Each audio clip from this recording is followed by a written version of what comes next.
What is happening out there, rotoscouts baseball fans? Up here to start the show, gang. Welcome to the Friday show. Big slate tonight. We're getting a late 3:30 start, and we're already 3 minutes behind schedule even on that. So I figured no need to just have my big ugly mug on the screen to start the show. We might as well just kind of dive into things. But what's going on? Hope everybody had a great week. Male Nurses Rock 2 is in the chat saying had the day off on a Friday. Not too bad.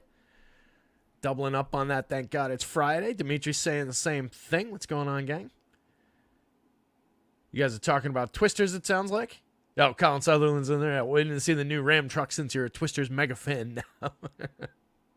Yeah, we got to start doing Ram promos. I need the Will Arnett voice. What does he do? He's, what, GMC? Whatever he does. But, yeah. Ram was prominently featured in Twisters, which was an absolute blast. Everything you're looking for from a good follow-up to Twister. Yes, the new Ram truck is very much in the movie. And then did the double feature yesterday with saw Twisters first, and then it turned out to be the exact same seat in the exact same auditorium for Deadpool and Wolverine, which was also total blast, fun ride. Won't spoil anything, but just cameos galore. Everything you're expecting from it. Total blast. We'll talk about it maybe in a couple of weeks after everybody's had a chance to see it. But definitely recommend. Welcome to everybody else who's here. Cujo's here. Colin, Dimitri, Kiefer Eastland's here. What's going on, Kiefer Eastland? Woo, Ric Flair voice. I like it. Tizzlemane's here. Yanks Sox tonight. Absolutely. That'll be a good one.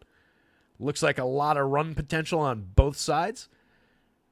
Anthony Taylor's watching the Olympic opening ceremony. I've had that on all day. It's been a good opening ceremony. It's a lot of fun. Really cool going down the River Seine and bringing all the teams in by boat. That little moment where they were doing like Les Mis songs and then they just had a heavy metal band like rock out for a minute. It's pretty cool. It's pouring rain there, but it's actually kind of like, in my opinion, adding to the ambiance a little bit. But yeah, some fun stuff. Anyway, I threatened to get right into things, and we've already burnt a couple more minutes. But welcome, everybody. Appreciate everybody showing up and hanging out for what should be I'm sure, fairly long one, the way we do things. Lot of games on deck. And I tell you what, there's a lot of healthy run totals. Most of them, as you can see, landing on the home team side. Not that home teams are necessarily not always favored or whatever, but usually we see a little bit more meat with some of these away teams. Right now, just the Yanks and the Athletics looking really overly appealing among the away teams, as compared to a bunch of teams at home with 4.5 to 5 run totals. So kind of an interesting night to look at some of the home squads, but overall looks like a really deep slate. A lot of hitting available and a lot of competent pitching available as well. So should be a good one. Let me actually, now that I just dawned on me, I thought to do it like 6 different times, and now I just realized I didn't do it and put my placeholder lineup in while I'm doing the first game here. But first one off the deck, 9-run total in Baltimore. Interesting series, Pods and Orioles, two pretty good teams. The Orioles obviously strongly favored there. It's Adam Mazur on the mound for the Padres, so you can understand why. Grayson Rodriguez, pretty good shot to shut down the Padres. They're pulling in just a 3.85 total as compared to the Orioles at a 5.26, which is the highest total on the entire slate. So the O's are looking pretty interesting tonight. Sure, they'll be chalky. Rangers against the Blue Jays, 8.5 run total in that one. We've got Yusei Kikuchi on the mound for the Blue Jays and Andrew Heaney dueling lefties in that one. Both lefties have, over time, given up plenty of power. They've also been fairly high strikeout and pretty effective if you catch them on the right night. So we'll go back and forth in that one. 4.16 implied total for the Rangers and then 4.43 implied total for the Blue Jays on their side. Seems like the Vegas totals kind of reflect that nature of the pitchers, where it's a little bit rocky, a little bit up and down, and a little bit targetable for power at times. Fenway Park for the Yanks and the Red Sox, 9.5 run total, tied for the highest on the board. Fenway playing as the second most hitter-friendly park in baseball per the park factors we looked at the other day when we were talking about Bobby Witt at home in Kauffman. Fenway just, super hitter friendly, justified total there. What I'm not totally sure about is the Yankees being so heavily favored. I think some of that is maybe, reflecting Nestor Cortez, a lefty against the Red Sox, who struggle a little bit more against lefties. But 4.67 implied runs for the Red Sox against Nestor, 4.93 for the Yankees against Brian Bayo. And got to be said, the Yanks kind of scuffling, kind of a two-man lineup these days. They've gotten a little bit of contributions from guys like Volpe and Wells on and off throughout the last month. Glaber has been an extreme roller coaster, but it's an interesting total for the Yanks, given that it's the third highest implied total at 4.93. Braves and the Mets. Low total in this one, 3.57 on the Braves side and a 4.01 on the Mets side. The debut for the season of Kodai Senga for the Mets. He's made 4 rehab starts. We'll see what we get out of him, but a super, super high-end pitcher. And then on the Braves side, it's Charlie Morton. So reasonable expectations for Charlie to succeed and low totals in that one. So maybe a spot to look for some pitching. Dodgers and the Astros. We've got Brady Singer. We've got... did I miss the Dodgers pitcher? I went from Brady Singer to Kyle Hendricks. That's not right. 1 second. I don't have this in my head, and I forgot to grab his game log. I think I skipped over this game entirely. Or put it out of order. Oh, there it is. Framber Valdez and Gavin Stone. I do have it. I just went out of order.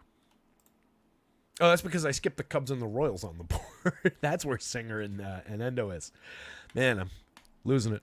Singer going for Kansas City, going up against the Cubbies in KC. 9-run total in that one, 4.95 total. The big talking point in that one, of course, is the Royals' bats against Kyle Hendricks. 4.95 implied total there. The game I skipped down to accidentally is the Dodgers and the Astros, 8.5-run total there. Framber Valdez going for the Astros, who we typically do like to consider, but a tough matchup against the Dodgers overall. 4.05 implied total. There's no reason to really think that he can't succeed. It's just, what does the upside look like? What does the ceiling look like, as we talk about against that team a lot? And then Gavin Stone going up against the Astros, pushing a 4.54 implied total in their direction at home. Kind of like some Astros bats, we'll consider them. The Mariners picked up Randy Arozarena overnight last night for a couple of high-end prospects. Really good acquisition for them, I think. That's going to be an interesting one. Don't think he's expected to be in the lineup tonight, but we've got a little bit of a total on the 4.27, one of the higher-end implied totals on the road team side for the Mariners. They're going up against Drew Thorpe, who is a very talented young pitcher. He's really put it together at the major league level over the last few starts. He's just not super high-end for strikeouts, but he's got really effective stuff. So against the Mariners team that we target a lot, I could make the argument for some Thorpe shares. George Kirby on the other side seems really obvious. He's got the White Sox, worst team in baseball, checked down to just 3.32 implied runs, and he's terrific. The Marlins and the Brewers, one of the top projected pitchers on the slate as well. Freddie Peralta going for the Brewers up against one of the softest teams in baseball. 3.04 implied runs for the Marlins is the lowest total on the board. So Freddie looks pretty obvious. And then his Brewers, 4.56 implied total on their side. Look like a very playable stack against Trevor Rogers for the Marlins. Sonny Gray going for the Cards. Mackenzie Gore going for the Nationals. Gore's been a couple of short starts in a row. A little bit concerning potentially there. Sonny Gray's obviously been tremendous for most of the season. 3.34 implied total for the Nationals, and then a 4.25, kind of a mid-board total for the Cardinals. I don't necessarily feel the need to target Mackenzie Gore, who I do think is a good enough pitcher for whatever he's in there for, with Cardinals bats who are so up and down and difficult to get right. And then it's kind of the same thing the other way. I definitely want to grab some Sonny Gray shares, but I'm not really considering any Nationals bats against. The Athletics against the Angels, solid total on both sides in that one. This is the other 9.5-run total on the board. Fairly close in Vegas, a 4.72 implied total on the Oakland side, and then a 4.87 implied total for the Angels. It's Paul Blackburn going for the A's facing the Angels, and Carson Fulmer taking the mound in his third start. He went 4 2/3 in each of the first two. We'll see what we get out of him. That A's team has been pretty frisky. A lot of interesting bats in that lineup now, so I'm probably leaning bats with the healthy totals on both sides in that one, and don't really see the need to go fishing for Paul Blackburn. Later in the night, I fixed this projection. If you saw the projection on Luis Ortiz from the Pirates earlier in the day, make sure that you grab the new one. I had to go in and correct it. I missed it in the morning. It was pulling against the incorrect Luis Ortiz for some reason. I think something on the back end updated with putting the initial into his name again. So corrected that. We've got a very interesting pitcher. He's been on a roll, but the Diamondbacks drawing a pretty healthy total against him at 4.50. So maybe an interesting both sides situation to consider. And then Zach Gallen going for Arizona has the Pirates checked down to just 3.6 implied runs. Colorado and the Giants to round out the night. It's Kyle Harrison going for the Giants. Interesting enough pitcher for a fair price, 3.49 implied total on the Rockies side. We know how rough they can be. And then a very solid looking 4.61 implied total for the Giants. It is lousy conditions there. It's going to be another cool night in San Francisco. That's typical, and it's a pitcher's park. But that's a fairly healthy total, and it's a very gettable pitcher. So maybe some end-of-the-night bats on the San Francisco side. Yo, Lone Wolves here. Mamba doesn't like the Phillies trade. I kind of like the Phillies trade, bud. It's not like they gave anything up to get Hayes. It's just, does that mean that they're not doing something bigger like Rooker or Blue Bob, something like that? But Hayes is a good enough player, and certainly a better bat than Pache. And it was what? It was Pache and Sir Anthony Dominguez, right? I think that's affordable for them. I feel like that was a square trade on both sides. Kind of a minor move.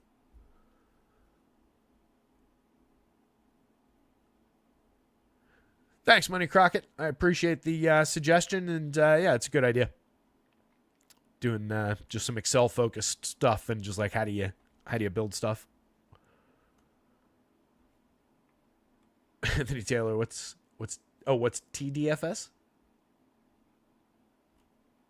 I don't know what TDFS is. That was from a while back. So getting into the pitching board. Yeah, let me resort this. You can see where Luis Ortiz was corrected in the DraftKings. It was somewhere up in the 20s. And obviously that was not correct. But he does look decent today. He lands kind of in the middle of the board. And it's a very strong price. $7,300 on DraftKings. $7,600 for a guy, again, who has been rolling for a few starts in a row. We do have some very interesting low prices in the middle of the board, though. I mean, Andrew Heaney is realistic enough at 67, and if you don't like that target against a low strikeout and a low strikeout with some power upside Blue Jays squad, can I sell you some Kyle Harrison in a pitcher's park in a pitcher's conditions against the Rockies at the end of the night for just $6,900? Feel like he's going to be pretty popular as an SP2 option on DraftKings. $7,900 on FanDuel, probably your bargain guy of the day, unless you want to consider Nestor maybe. If he can slide through on some success as a lefty against the Red Sox, he's definitely underpriced. But it's a really interesting pitching board as far as all these values go. All the way at the top, of course, you've got two of the best pitchers in baseball facing just cakewalk matchups, and Sonny Gray not in a difficult position in the next one there. So Zach Gallen you could also throw into that mix against Pittsburgh. So there's a lot of ways to go at the top that just might plow through and get to pretty big scores, and it won't really matter as much unless you absolutely drill the bats. So I think that's where it's going to come down. I think bats are going to be a little bit more important given the big pitching spread today. You'll probably get a few guys landing in similar zones depending on what you spent on them. Freddie Peralta at the top, though, against Miami, 99.98. Absolutely would love to have him if I can afford him in lineups. George Kirby, 10.596 across sites. Getting Freddie for a little bit cheaper on the FanDuel slate is definitely appealing in my mind. It's the reverse situation on the DraftKings board, but that's a pick your favorite. We'll go, pick whichever target you want to go to better, or just whichever guy fits in price popularity-wise. In the lineup that you're building. And you definitely want to have a pretty big spread of those guys if you're building multiple lineups. Sonny for 10.893. Again, the discount on DraftKings as compared to the top two guys on the board is really appealing. He's the most expensive pitcher on the FanDuel slate, to put it in perspective. He's been fantastic all year. Senga at 85 on FanDuel, 9,000 on DraftKings. I got to double check that. What do we... I'm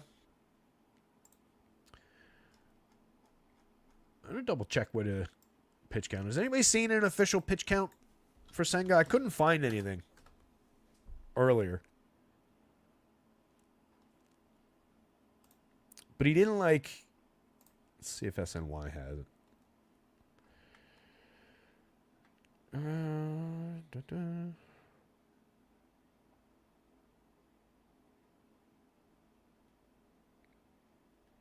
He threw 79 pitches in his most recent rehab outing.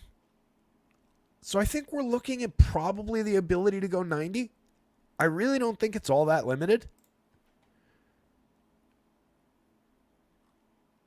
That was the one thing I was concerned about. I hadn't seen anything that said, all right, we're going to keep him at 80 pitches. We want him to just replicate that outing.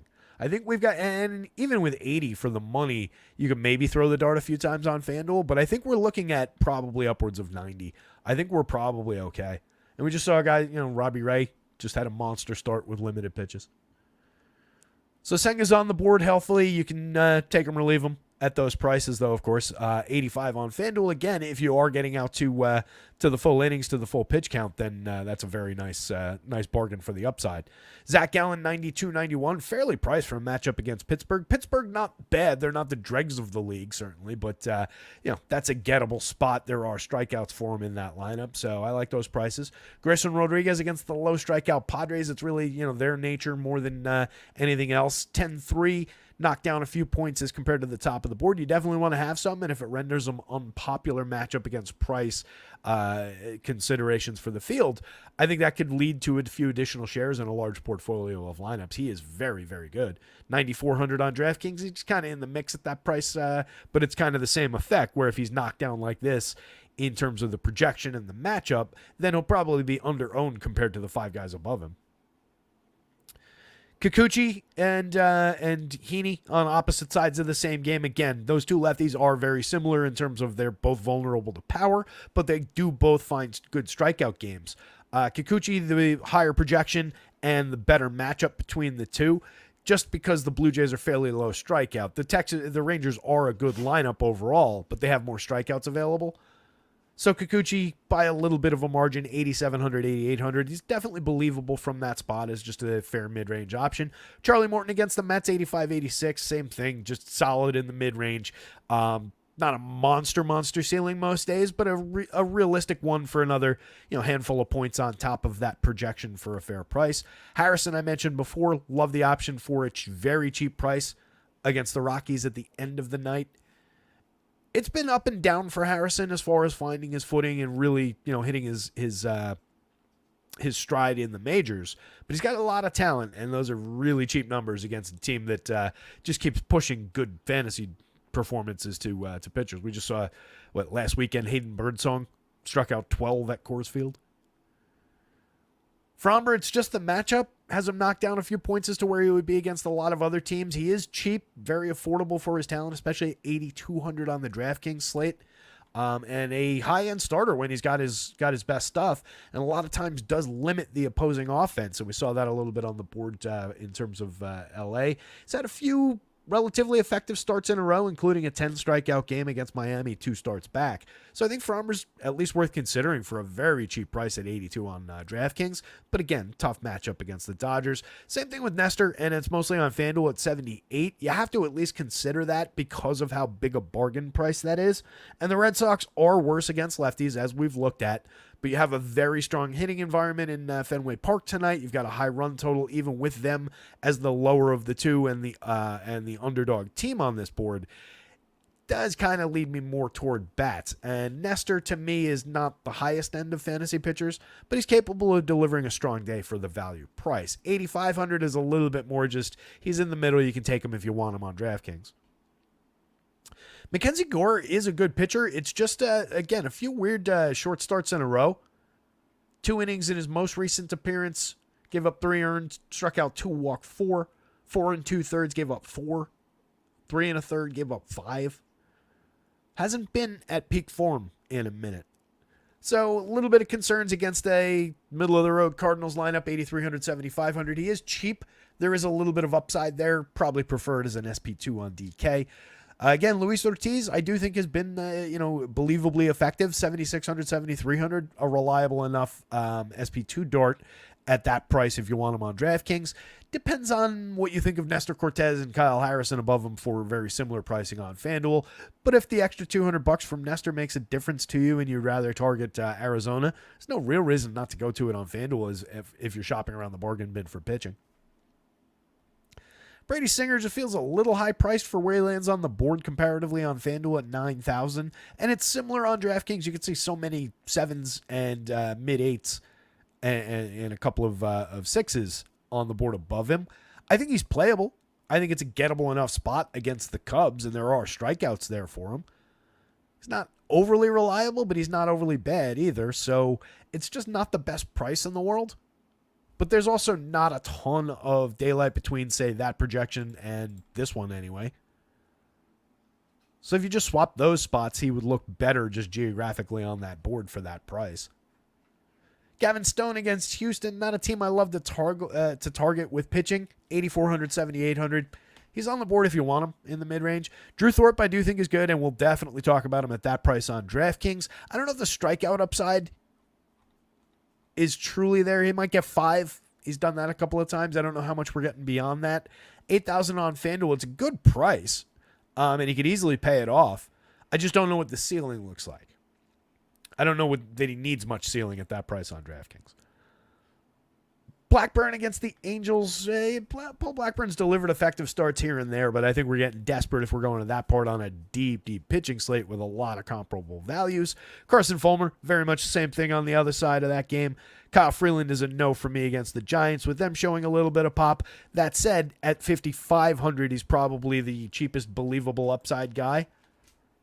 I don't think it's there. I don't think it's going to succeed, but at least you're buying a guy in good pitching conditions in a good pitcher's park against a middling Giant squad that has some strikeouts available. It's just Kyle Freeland is probably the worst guy to do that with. Brian Bayo against the Yanks, pretty heavy underdog. Yanks showing a big total against good hitting conditions. Doesn't look all that appealing. Trevor Rogers, I'm leaning more toward the Brewers. Kyle Hendricks definitely leaning toward the Royals with the second highest total on the board. And Adam Mazur is pushing the highest total on the board toward the Orioles. I can't imagine wanting to play him.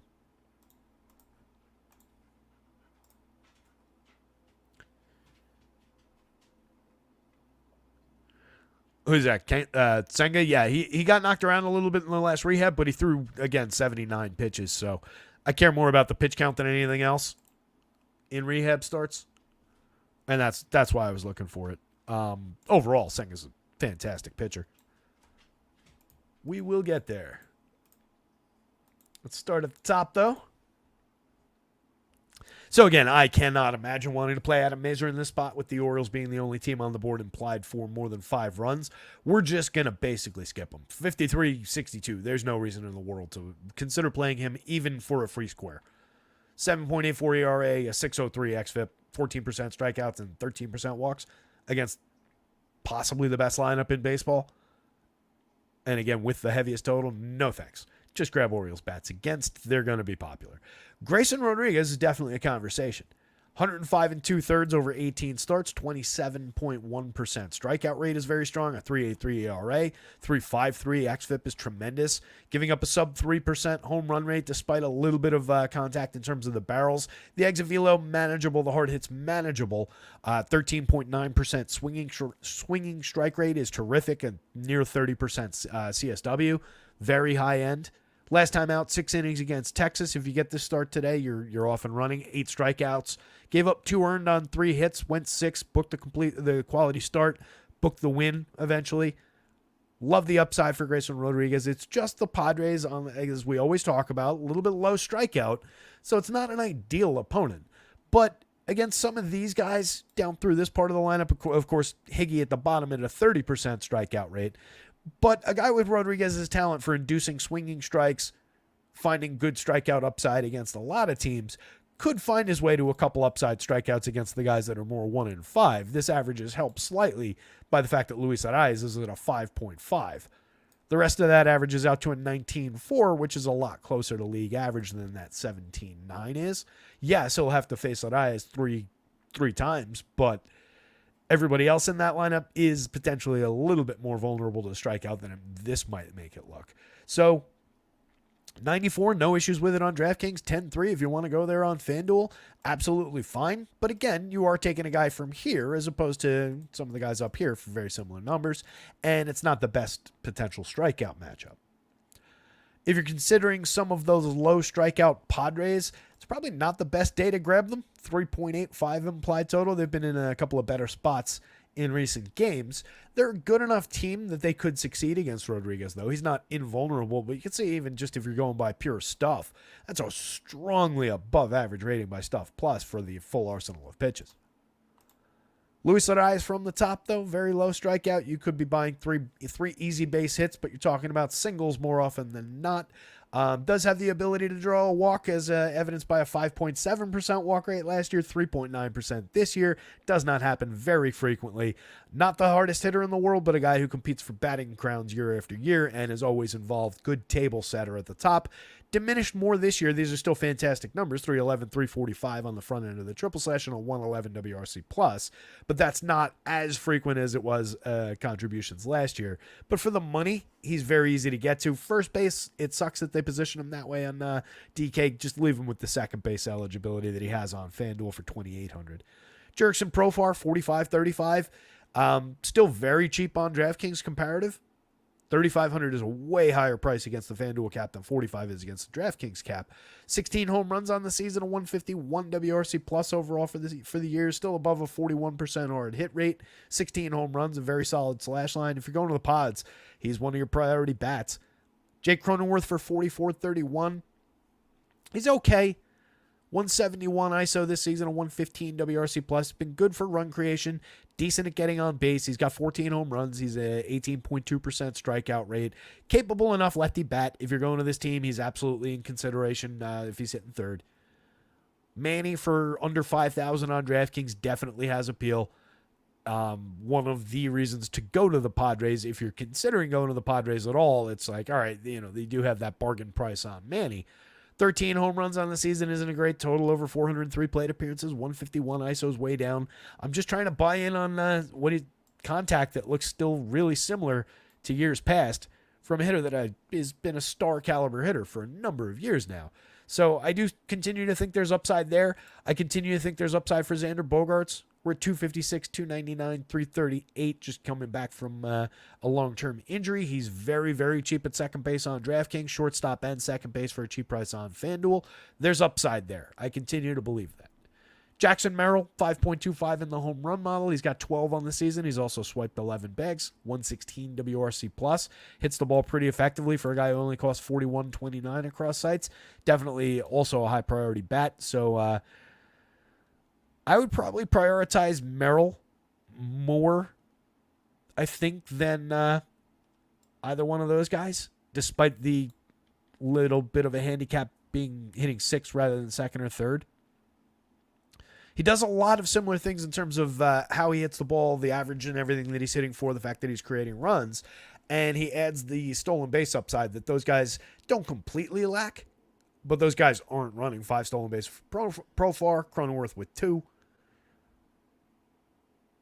So I would buy that and just tie it to the correlated scoring with Machado and Bogaerts. And then you could still have one of Profar or Cronenworth, or both of them, honestly, if you wanted to go that way and just forgo Luis Arias at the top. So a lot of ways to build with this team. They fill out the infield pretty effectively, but they do have a lot of capable enough outfielders. David Peralta, 2,700, 2,300, maybe not one of those capable outfielders at this point. He's just a mix and match piece for those prices, very low value. Ha-Seong Kim, solid shortstop option for 4,000, 3,000. He's on the lower end of the shortstop position as far as the guys that I do consider capable DFS contributors and not just a placeholder. And the fact that he's priced down like that, I do think is very appealing by comparison, where a lot of times I'm saying, well, you get a good price on that guy, but would you really want him instead of, superstar shortstop X?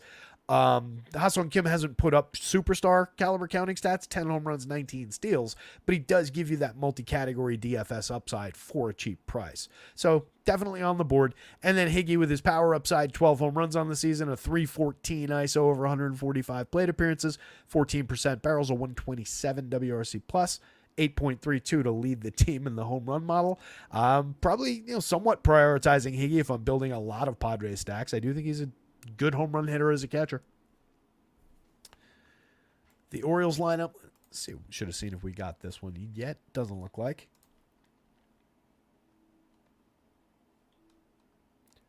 Nope. Okay, good. Hayes wasn't in here. I forgot to check that. Gunner from the top of the board, a monster number, 14.54 in the home run model today. That's either second or third on the entire slate. You've also got Santander right there at 12.29. They're tied at 28 home runs on the season apiece. 281 ISO against the 280 ISO between the two of them. A 163 WRC plus for Gunnar. That's where he kind of sets himself apart. Just 133 for Anthony Santander. Only 33% better than average creating runs. Santander still very underpriced in my opinion at 5,100 on DraftKings. There's a few $100 of savings in that price. He should just be 55. If you're going to put Adley at 55, I think Santander should be there. Gunnar appropriately the highest priced player on the team and one of the most expensive players on the entire slate. Nothing to say about the quality of shortstop in that one. That's one of your best options at the position, full stop. Rutschman, one of your best catcher options, 5,500, 3,400, 17 home runs for him, 167 ISO with a 335 on base. Creating runs 20% better than average. Excellent catcher option. Ryan O'Hearn, just 4,000 on DraftKings, 3,000 on FanDuel. Has 12 home runs, still getting on at a 344 clip. 128 WRC plus with a 184 ISO. Again, it's not as tremendous a season as he was having last year, but he's still maintaining a lot of quality through here, and he's striking out 11.4% of the time this year, walking 9.1%. So you're getting a lot of on base, a lot of correlated scoring upside, and when he's not just drawing walks or getting on base, he's putting the ball in play. Westberg for 48-31, multi-position guy on both sides, 16 home runs this year, a 217 ISO, hitting ahead of Colton Cowser for 35-29, assuming he's in the lineup, potentially on the move. 14 home runs ahead of Cowser, he's got a 214 ISO, 125 WRC plus for Westberg, 117 for Cowser. Excellent options at price. They're both very, very cheap for what they've done this season. Which is, kind of aligned with who they're supposed to be in the majors. You can see two very solid double-digit barrel rates, including Cowser all the way up at 14.6, upper 40s in terms of hard hit rate for the season, both over, well over 300 plate appearances. Premium bats right there for very cheap prices in a lineup that is the go-to lineup of the day. Don't sleep on Orioles below 5 in this lineup or 5 down in this lineup. I know we're typically looking up here for a lot of our hitters, but there's a lot of juice through the bottom of this lineup and a lot of very fair prices considering what the upside looks like, considering that this is the highest implied total team on the slate. Mountcastle at 41-29 if he's in the lineup, high-end first base option. Hits the ball extremely hard. 12 home runs. The home run output isn't great. The results in terms of the ISO haven't been tremendous, just a 170 this year, but it's still a 112 WRC plus. Doesn't draw a ton of walks, strikes out around the average, but when he makes contact, he makes very high-end contact. So, like Mountcastle for the very strong discount on both sites. Cedric Mullins, a lot of counting stat upside, 10 home runs, 17 steals. Maddeningly inconsistent compared to who he used to be, but he's playable at the bottom for a cheap price if he's in the lineup. And then Connor Norby got us a cheap home run the other day at low ownership. 2 on the year, a 333 ISO in his 18 plate appearances. Kid's supposed to be good. We're giving him a shot. 2,200 at second base on FanDuel, 3,000 on DraftKings. Love the option to cheapen up an Orioles stack. Don't really care if he's hitting ninth at that price. I think there's upside. Orioles bats way up top, followed probably by Grayson Rodriguez, and then some Padres bats if you want them. Adam Mazur's just not on the board.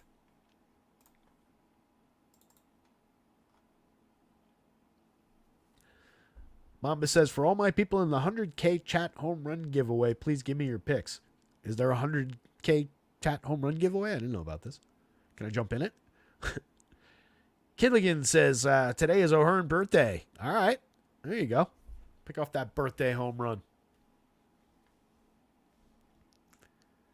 Not really something we chase, but always fun to know.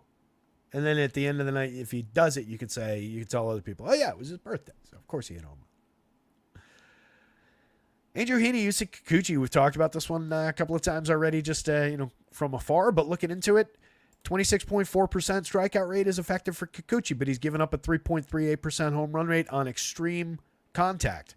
This is actually a fairly low home run rate, despite being, somewhat elevated. Given the 43.7, again, we're usually looking for 40 there, 90.6 miles an hour of exit velo, where you're usually looking for like a 90 average there, and a 10.1% barrel rate on a 15.3 degree average launch. There's a lot of power and home run trajectory baked into this, and in years past, it's been a bigger problem for him. 3.86 home run rate on similar contact last year with fewer barrels, and then 2 years ago, a 5.07. He's always been capable of striking guys out. He's got a very good swinging strike rate. He throws a lot of strikes. He's not walking that many hitters this year, 5.9% this year, down from 6.9 last year. And then this year he was tragic at 12.8%. That used to be his biggest Achilles heel. When you combine those walks with that power, it just doesn't work out, as you can see in that ERA.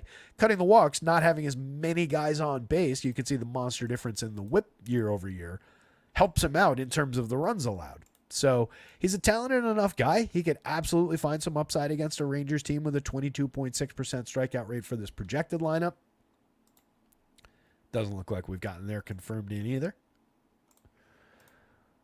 And then on the other side, to illustrate the ongoing point, Heaney, a 3.26% home run rate, but he's probably also gotten lucky a little bit. We're over 40%. We're over 90 miles an hour. 7.5%. He's missed barrels along the way by and large, but a 19.8 degree average launch. He's an extreme fly ball pitcher. So when he makes mistakes, mistakes tend to travel. This Blue Jays team has been up and down for home runs, but we've got Vladdy surging. He's up to 18 now for all the haters out there. Oh, I don't think I've ever said that in my entire life, for all the haters out there. I sound like a 14-year-old on TikTok. But Vladdy's upside has been tremendously on display over the last couple of weeks, and he's just absolutely crushing the ball.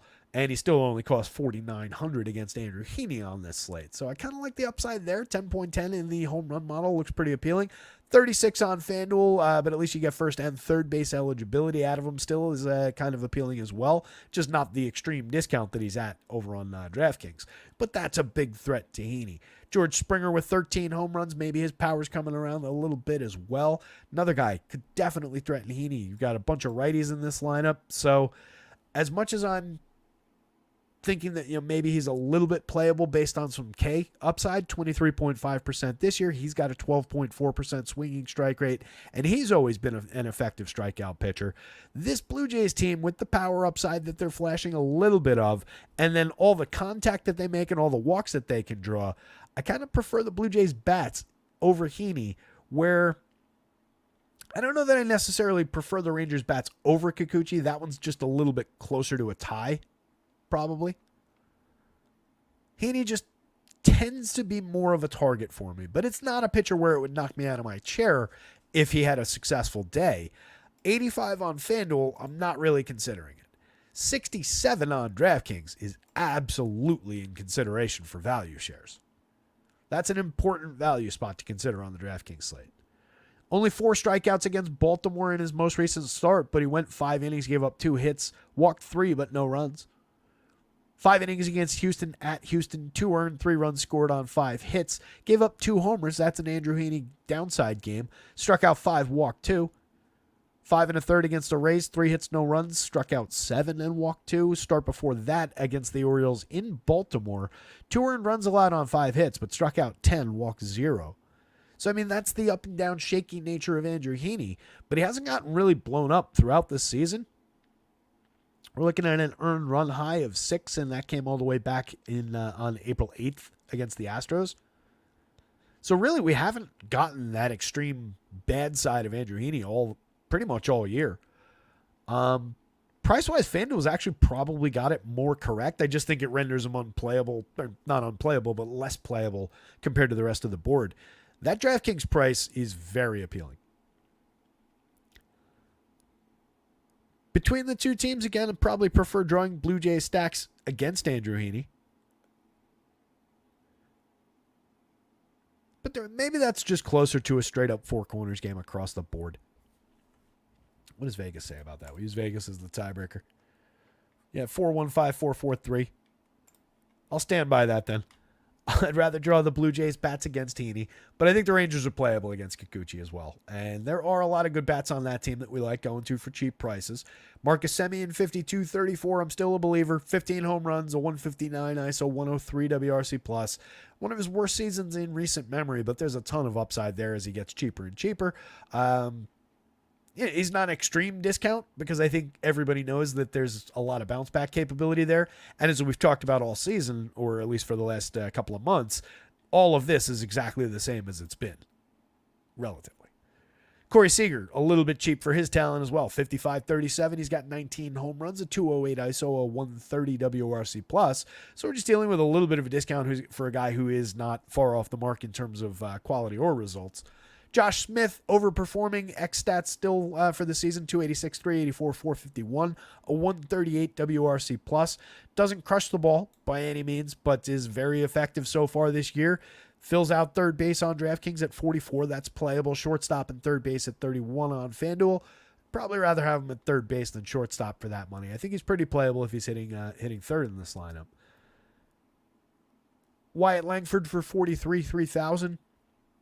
We'll see what they do here, by the way. They're probably just going to go with Smith there, but with a lefty on the mound, they might not. Langford for 43, 3,000. 5 home runs, 9 steals, a lot of talent.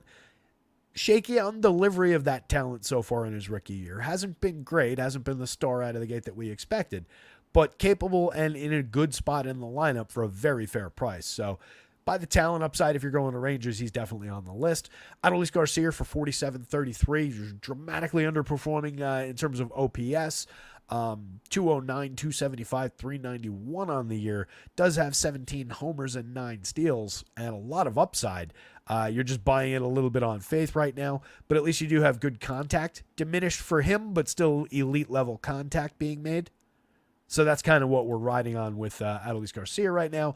Nathaniel Lowe, just a good hitter for a cheap price at first base. Enough said. Jonah Heim, mix and match catcher. Justin Foscue and Leota Taveras, mix and match guys from the bottom of the board. Rather have Taveras than Foscue. On the Blue Jays side, George Springer is pretty cheap at $4,500 on DraftKings. He's cheap on FanDuel at 31, but that 45 feels a little bit cheaper relative to the cap. 13 home runs for him, 10 steals. None of this looks like a George Springer season overall, but these are gradually starting to tick up a little bit. Hopefully we have a bigger, final couple of months of the season from Springer. He is very cheap for his long track record. He doesn't strike out much. He is still drawing walks. 98 WRC plus could definitely be higher. Justin Turner with a 103 WRC plus, just a mix and match play. First base and third base on FanDuel, so you can go, both of him and Vladdy across those positions if you want to. On DraftKings for 33 as a positional blocker to Vladdy, he really is very limited in his value. Vlad, again, just monster premium contact on an absolute tear, up to 18 home runs. The ISO will be above 200 pretty soon if he continues rolling like this, a 143 WRC plus. He was never bad. Danny Jansen, 39-26, a lot of catcher power, 7.54 in the home run model. He's got 6 on the season, a 160 ISO over 223 plate appearances. Not his best, but capable of delivering. Low strikeout, high walk, so decent correlated scoring option from the catcher. You could do worse at the position where you have to play it. Spencer Harwitz, a quality lefty, typically out of lineups in a platoon sense, but getting a shot here, hitting 5th, 4,200, slashing 306, 404, 460. Put him on base a few times. He's a very strong correlated scoring option. Not a bad price either. First base, second base, you'd much rather have him at second on both sides. Ernie Clement for 28-26. 6 home runs, 4 steals over 218 plate appearances. Mix and match quality guy late in the lineup. Davis Schneider, 34-25 across sites, is also really cheap. He's hit 10 cheap home runs, a 165 ISO. Very inconsistent, nearly a 30% strikeout rate. 12.8% barrels. You're really only buying the chance of premium contact in one of his batted ball events. Leo Jimenez and Kevin Kiermaier down the bottom of the lineup. Kiermaier over 205 plate appearances, 4 homers, 5 steals. 52 WRC plus. Did Emac tell me he retired?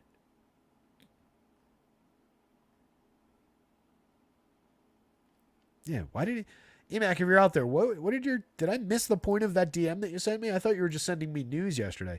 Emac sent me a DM saying Kevin Kiermaier retired, which it didn't really clock for me until just now. But here he is in the lineup. I can't imagine why he would have just hung up a white flag in the middle of the season. I was laughing about it. Anyway, these guys down the bottom of the lineup are, mix and match at best. Leo Jimenez is supposed to be a good prospect. 2,200, 2,100. He is cheap, but I don't know that we're occupying those middle infield spots with Blue Jays middle infield with somebody from the bottom of the Blue Jays lineup. So again, it probably goes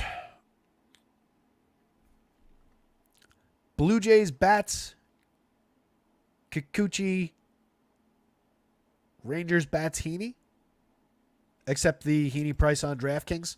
That vaults up above some of the other pieces just on value. That's a very cheap price for a little bit of potential upside as an SP2. Yanks Sox, renewing the classic rivalry. Doesn't look like we got a Yankees lineup yet. Oh, yeah, we did. And it's a little bit different. Pop it in here real quick. Dugo getting a shot in the leadoff spot.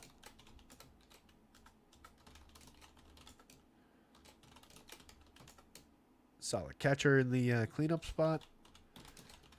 Glamour.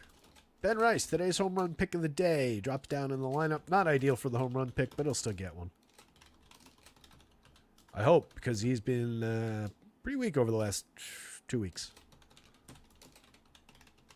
Ben Rice's numbers since the 3 home run game a couple of weeks ago, not great. All right, so Brian Bayo, 7,100, 8,600, 5.27 ERA, but a 3.61 xFIP. Kind of revelatory about the the bumpy ERA is not necessarily reflective of the quality here. He is a talented kid. 21.9% strikeout rate against an 8.1% walk, but he's inducing an 11.9% swinging strike rate, 29.1% CSW. Gives up a little bit of premium contact, but on a fairly effective average launch angle. It's just when he does make a mistake, they tend to travel, and there's a lot of mistake crushers in this Yankees lineup, or at least a couple significant ones. So I don't love the Bayo play, but I wouldn't take it away at 7,100. I think it's on the board there. 86 on a deep pitching slate doesn't really feel right on FanDuel. And again, you can see where he ranks out overall on DraftKings. Yankees the third highest implied total of the day. So for good cause, I think Bayo's kind of down board today. Nestor's the interesting one. 8,500 on DraftKings and a really cheap 7,800 on FanDuel. For the season, a 3.99 ERA with a 4.08 xFIP. It's not bad numbers overall. 10.6% swinging, but just a 26% CSW. Even with that, he only walks 4.9% while striking out 22.7%. It's a very effective strikeout to walk ratio. He gives up a lot of premium contact this year as well, though. We're talking about nearly a 4% home run rate on way over 40% here, over 90 miles an hour there, over 9% barrels on a monster fly ball trajectory. So it's very similar for Nestor against a team that can absolutely mash on the right day. A couple of mistakes is going to really ruin Nestor's day in a hurry. It's just about the price here, and then a little bit about the Red Sox scuffling against left-handed pitchers to some degree this year. Against lefties for the season, Sox active roster ranks 13th in baseball by WRC+, but that's still a 111. So it's not like they're completely inept. The active roster is slashing 261, 340, 427. That's a very good combined on base. A 165 ISO, a 27.4% strikeout rate could feed the upside for Nestor. Maybe he gets through limiting power a little bit. What you do gain is that a couple of their key bats are diminished in the split. That's really what you're after. And primarily Rafi Devers, 216, 277, 360 this year. A 144 ISO, just 3 of his home runs. Jarren Duran, though, pretty effective. 271, 347, 361. 2 of his home runs. Just a .090 ISO, but a 99 WRC plus puts him right around the average. And then you get some upside out of the righties. Tyler O'Neill's an absolute monster on this side of splits. Robbie Resnider's good. Connor Wong's good. Jamie Westbrook and Romy Gonzalez are both good. And even Dom Smith has actually been pretty productive against lefties this year. But Masataka Yoshida's diminished. Is he even in the lineup? He is. So, effective enough, diminished from where he usually is, greatly diminished. And then all the righties get a little bit of a bump. I don't know that it's an ideal spot to be throwing Nestor shares at 85 on DraftKings. I think you can get away with it more on FanDuel. Nestor is relatively safe to give you 6 innings, and then, if he manages to keep the Sox off the board, is the key to the quality start, obviously. That said, last 2 times out, both against Tampa Bay, only 4 1/3 in both games. 6 runs in the most recent one, and 5 earned runs in the one before that. Give up 3 home runs in the most recent one. Against this same Boston squad, 3 starts back, though, 6 innings, 1 run, 3 hits, 8 strikeouts. I think that's available for Nestor today. We'll see. Much more inclined to grab bats out of this one across the board, I think. Starting with the Yankees, Alex Verdugo in the leadoff spot is very, very cheap for a guy who hits ahead of Soto and Judge. Just step out in front of 4 pitches and get to first base 4 times. You'll score a couple of runs and we'll win the game. That's all he's got to do. That said, we are, as usual, talking about an leadoff hitter with a 286 on base for the season. Over 417 opportunities, got a 286 on base and an 86 WRC plus. Last year he had a 324 on base. That's okay, but it amounted to a 98 WRC plus, 328 the year before, and a 103. So he's obviously a better option than he's been this year. Going up against a medium quality righty, I can see the upside at the price as a correlated scoring play ahead of Soto and Judge. They're obviously tremendous. They're superstars. No need to introduce a 191 WRC plus and a 206 WRC plus. They're essentially worth 4 players in the heart of the lineup. Austin Wells for just 38. That's an appealing catcher bat. 35.7% hard hits against a 19.7% strikeout rate, 13.8% walks over 218 plate appearances. He's hit 7 home runs. He's got a 336 on base, which is killer, 111 WRC plus. He's actually been pretty good, getting more of the regular gig now for the Yankees at the catcher spot. Over his last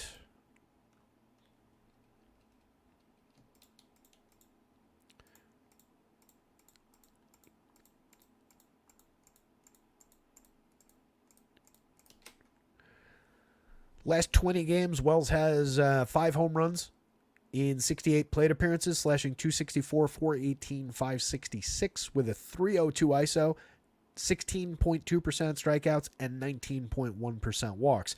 If you remember, one of the things I was highlighting him about him a lot coming into the season was the low strikeout nature. And last year it was low strikeout, low walk. So it was all balls in play, and they were being mashed when he was making contact. This year, it's more low strikeout, high walk, and that's actually even improved lower strikeouts and higher walks. He's making not quite as good contact, so maybe a little bit of a different hitter, but he's been on a big power surge over the last 20 games. Glaber for 36-28 has surged a little bit. We're up to 232, 308, 363, 10 home runs. Hopefully the turnaround is upon us. It's been a long season for Glaber, but he's very cheap. Heart of the Yankees lineup on a day where they're pulling a big, big total. I don't think you're necessarily skipping shares of Glaber all that much at those prices. Ben Rice, again, home run pick of the day. He was in the double digits when he was in the leadoff spot. Drops down to a 9.30 as he drops down the lineup. I'll still take it. Kid's got a 20.3% barrel rate over his 114 plate appearances. 6 home runs, including the 3 home run game a few games back. But again, is really, really scuffled over his since that game. Since the 3 home run game, Ben Rice is slashing 087, 204, 239 slash line. A 31 WRC plus. He does have 2 more home runs since that 3 home run game, but he's striking out 38.9% of the time with an 11.1% walk rate in that stretch. 152 ISO. Not great. But I do like the kid's swing. I do think there's talent there. I think it's very clear that he does have a good eye, a discerning eye at the plate. So I think it's just a matter of finding his footing, learning the strike zone a little bit as he goes. I think there's upside there. I like the home run pick. Anthony Volpe, 37, 3,000. It's been a little bit better of late, up to 251, 301, 377. 7 home runs, 17 steals. Still a long, long way to go to find quality. Trent Grisham is a mix and match outfielder with who can flash for power from time to time. Does make good contact. Got to give him that much, but that's about it. And Ozzy Cabrera is a cheap mix and match guy at second or third, and even that is generous. He fills 5 positions on FanDuel for 2,400, so you can utilize him a little bit, but not a good hitter. On the Red Sox side, Jarren Duran has just been legitimately one of the best players in baseball all season long. 13 home runs, 22 steals, creating runs 35% better than average, slashing 292, 352, 511 with a 219 ISO. Absolutely mashing the ball from the left side of the plate. Diminished from these numbers overall, but not to the point of unplayability against left-handed pitching this year, as I was just saying before. He's been their best lefty against lefties.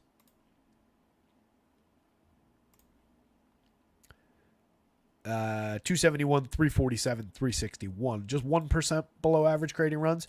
What I love is that he's still getting on base, so we're still finding a way to contribute even if we're a little bit diminished against lefties.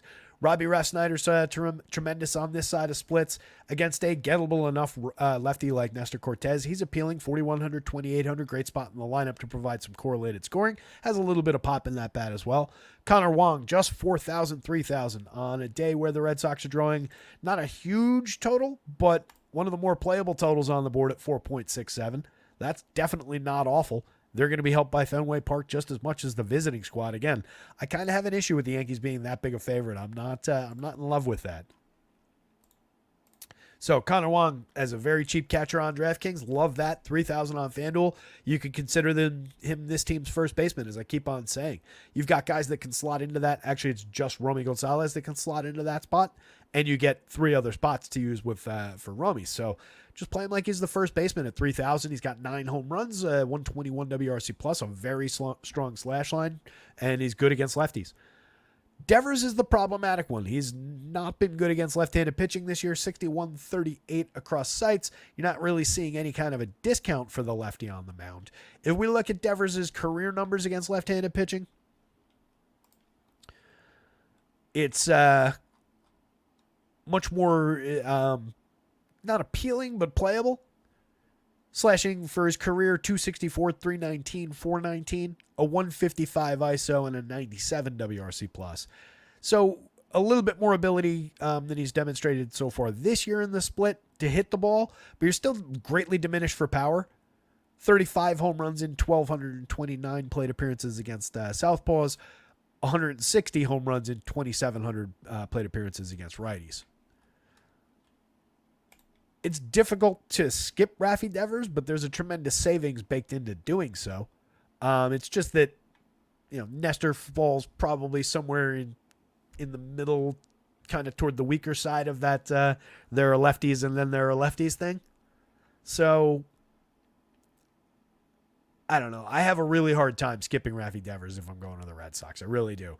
But there's a lot of good righties around him in the lineup, and there's a lot of reason to go to all 3 of those guys.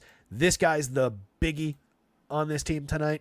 He's just been mashing left-handed pitching, and he's a great right-handed bat. 15.8% barrels and 48% hard hits out of O'Neill this year. A 267 ISO, 20 home runs. Love the upside at 10.86 in the home run model.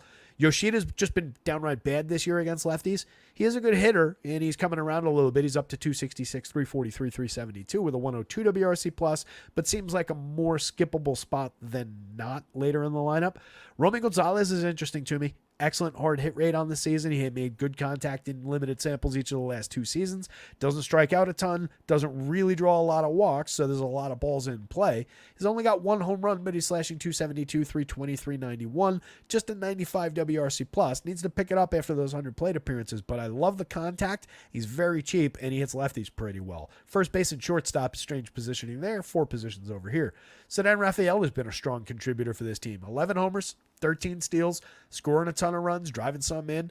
It's weird that the numbers over here don't reflect what seems to be some quality just through those counting stats that matter for DFS.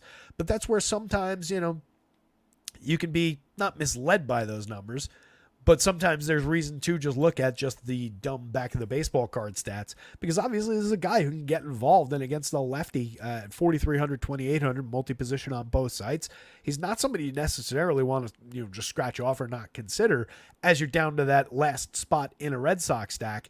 All right, I can get to Yoshida, Gonzalez, Rafaela, Westbrook.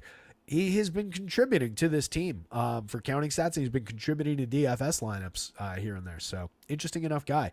And then 2,500, 2,100 for Westbrook at the bottom of the lineup. 43 pretty limited plate appearances, but he's hit 2 home runs and he has a 229 ISO on an 11.5% barrel. So there's that.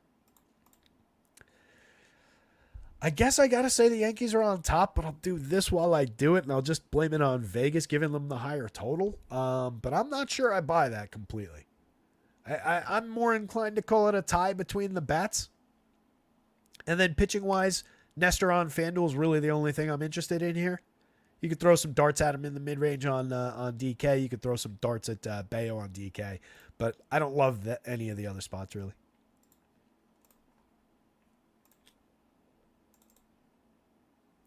Stephen Leibowitz points out a good idea about Boston is just a mini stack Boston with Duran and 2 righties. It's not a bad way to do it.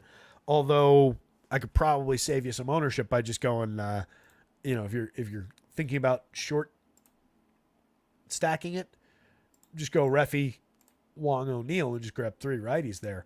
Or go one of those 2, O'Neill and Romy or Rafaela down lineup.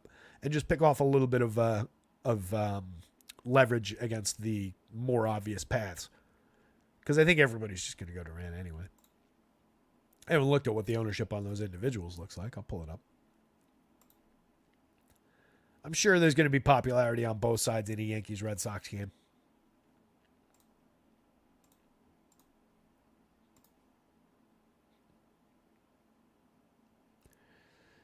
God damn, Ben Rice is popular on FanDuel. Hey, Yanks a way more popular team. Everybody on this team in FanDuel is in single digits on the Red Sox. Probably going to be pretty similar on DK. Yeah. Per the ownership projections over at RG, you can do whatever you want as far as ownership on the Sox goes.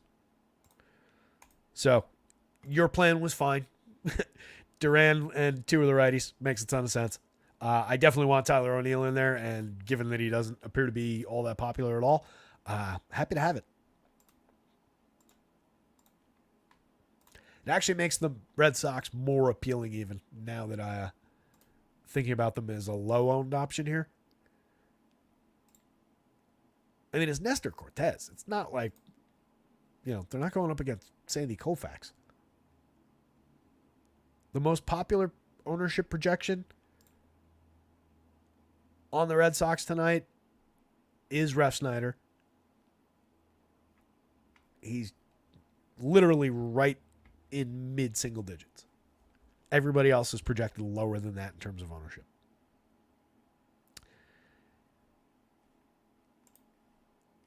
That's interesting. Because again, Nestor Cortez, 9.5 run total in the park, and the Sox pulling a 4.67. That's what? 5th or 6th highest total on the board? 1, 2, 3, 4, 5, 6. 6th highest total on the board. And they're going to be owned in the single digits on both sides against Nestor Cortez? With all those good righties in the lineup? In Fenway Park? I'm starting to feel like I'm going to have a Red Sox stack against my Yankees while I watch this game later tonight. Well, that sucks. All right. Charlie Morton going up against Kodai Senga. So Senga, if we're talking about full pitches, and again, he got to 79 in his most recent rehab start, so you got to figure 90s on the board for him tonight. 29 starts last year, 2.98 ERA, a 3.77 xFIP, 29.1% strikeout rate, 11.1% walks is high, 12.5% swinging strike rate is tremendous. He's a very effective pitcher, but he's got to manage the walks. We obviously could get in trouble in terms of innings pitched if he loses a few walks early. That pitch count starts to rack up really, really quickly. So you need him to be efficient in this one. But the Braves can definitely feed you some strikeouts. They're kind of non-threatening right now. You can see nobody above 10 in the home run model even. 27.6% strikeout rate for this projected version of the lineup. Let me get the confirmed in there. It looks like we got it.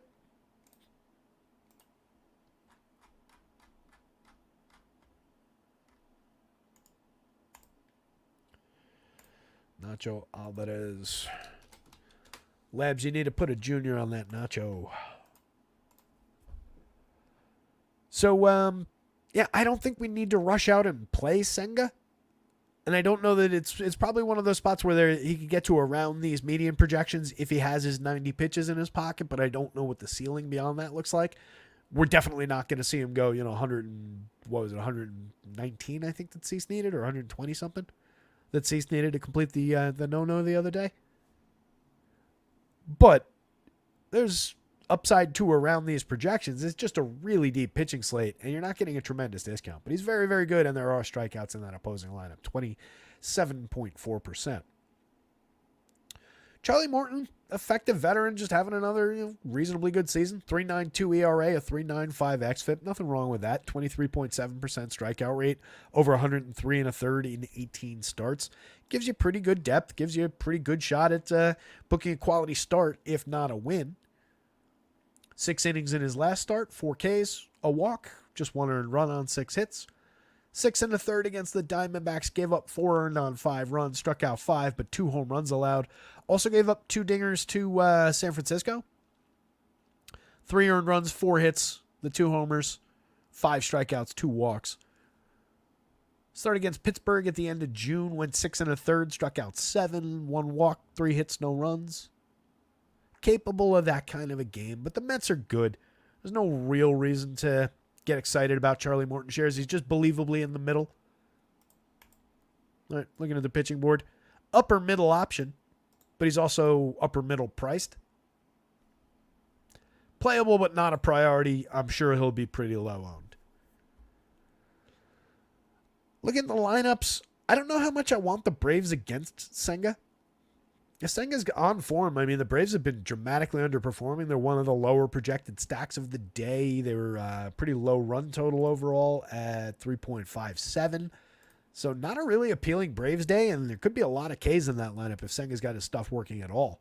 Jared Kelenic striking out 28.4% of the time. Getting on base just a 294 clip. It's getting problematic up there at the top of the lineup if he's not going to get on base.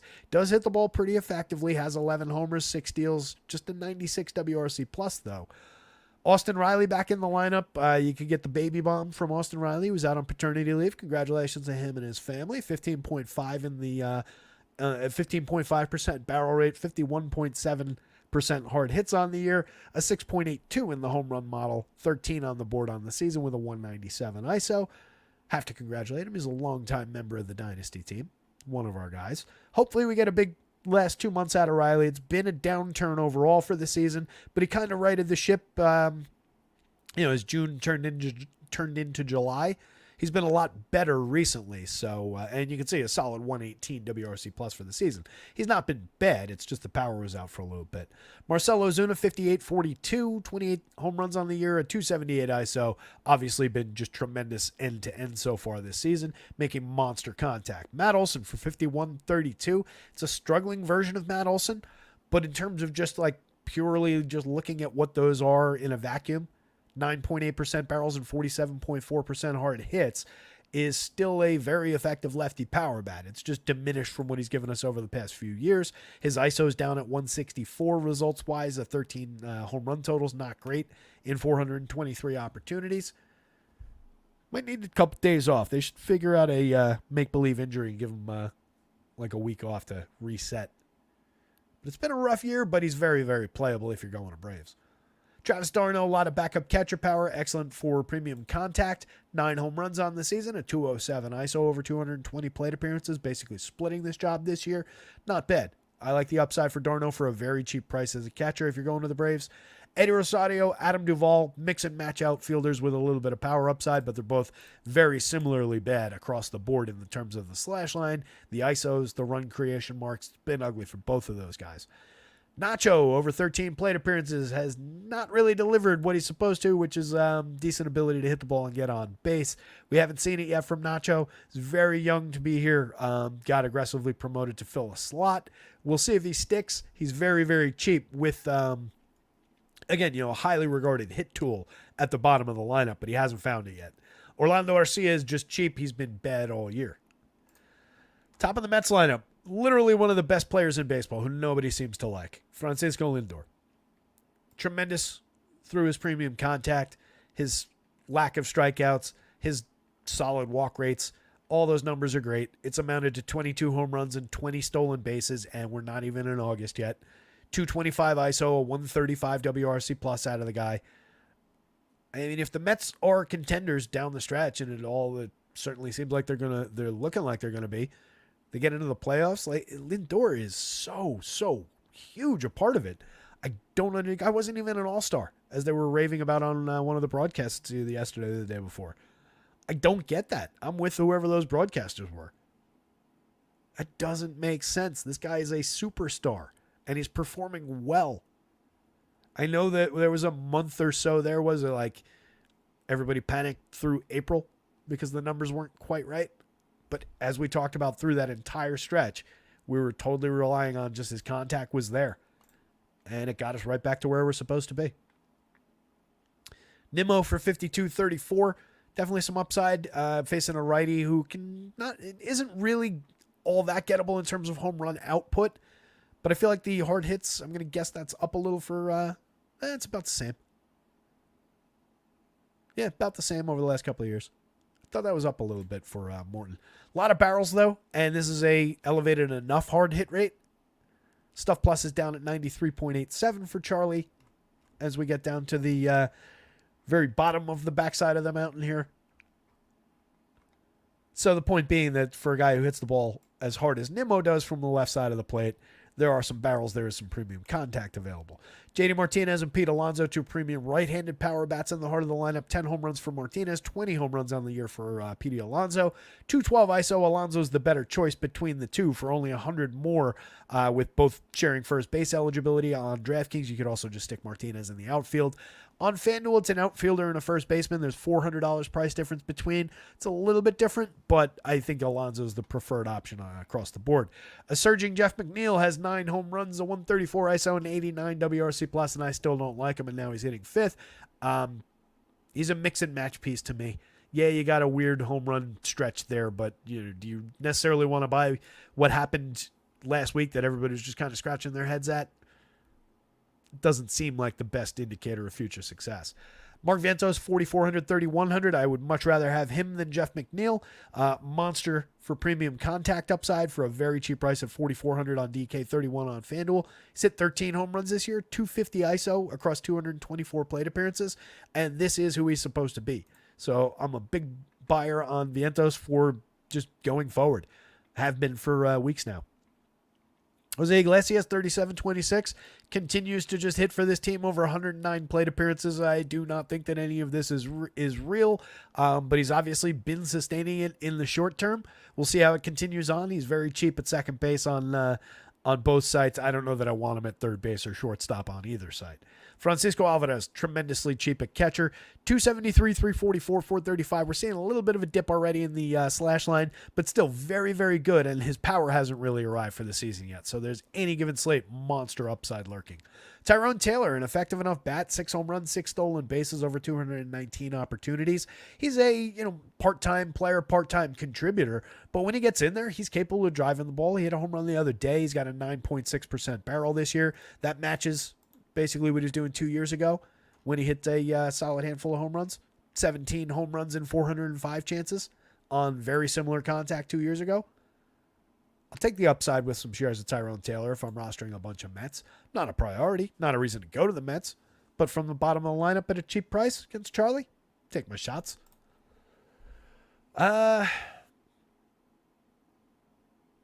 Mets bats.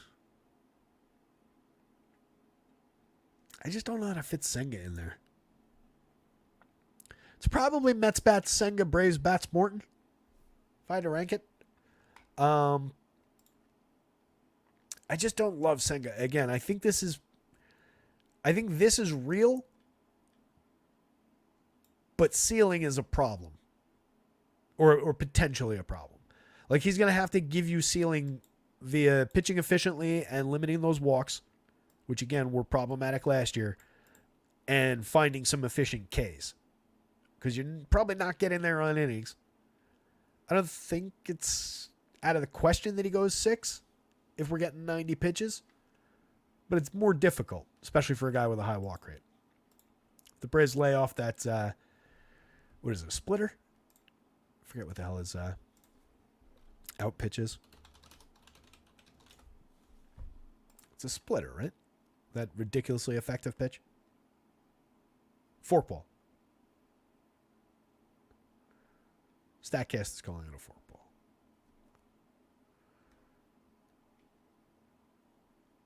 Yeah. 59.5% whiff rate on that forkball last year. That's bonkers. I believe that was the most effective whiff pitch in all of baseball last year. But it leads to a high walk rate if guys are able to lay off of it, because that's just diving out of the zone.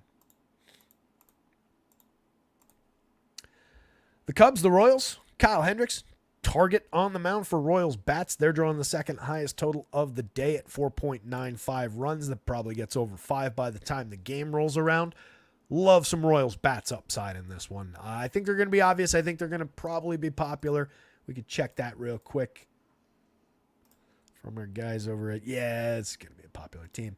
No surprises there. The Royals are popular. Well worth it against a guy with a 15.8% strikeout rate, 6.69 ERA for Hendo this year. Obviously, we're not worried about ERA, but a 4.50 xFIP underneath it, a lot better. 2 full runs better than that ugly ERA is, but still not a good xFIP.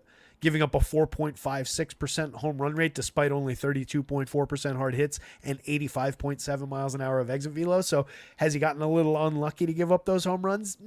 It doesn't necessarily work in the same inverse way where, like, you know, that's when you're giving up a ton of premium contact but haven't given up home runs. To me, that's typically, unless there's a great launch angle involved, that's a little bit more indicative of luck. You happen to be pitching in the right ballpark, or the wind was helping you out, or whatever each day. For a situation like this where it's just a high home run rate, even though he's not giving up a lot of hard hits, not a lot of barrels, it's just a fly ball pitcher who gives up a ton of contact, and he's a soft tosser, so there's just a lot of availability of the ability to just target the seats for some of these hitters. So I think it's a fairly real home run rate.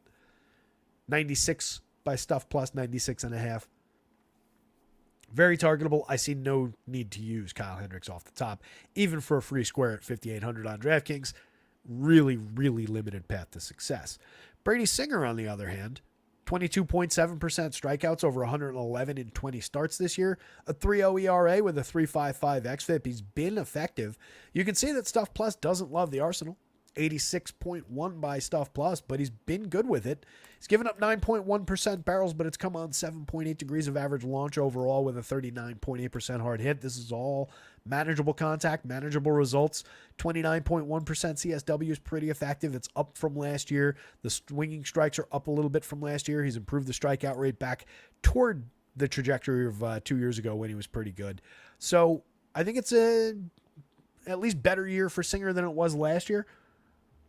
It's a pitcher who's kind of continuing his trajectory along that effective fourth starter kind of a guy for his career. 81 on DraftKings against the Cubs team with a 23.8% strikeout rate overall for the season.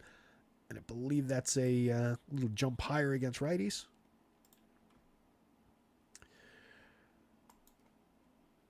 Righties. Yeah, jumps to 24.2% against righties. Minor jump. But definitely some strikeouts available for Singer. And 8,100, not a bad price on DK. 9,000 on FanDuel on a smaller slate. In a vacuum, that's not a terrible price. But you can see how it kind of aligns with a lot of guys that land above him as we sort the projections. I think he's playable. I think he'll be low owned.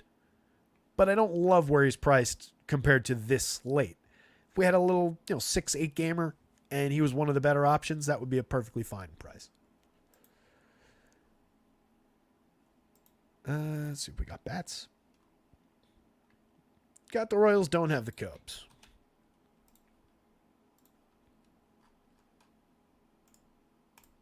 And I put the Royals on the Cubs because I'm dumb.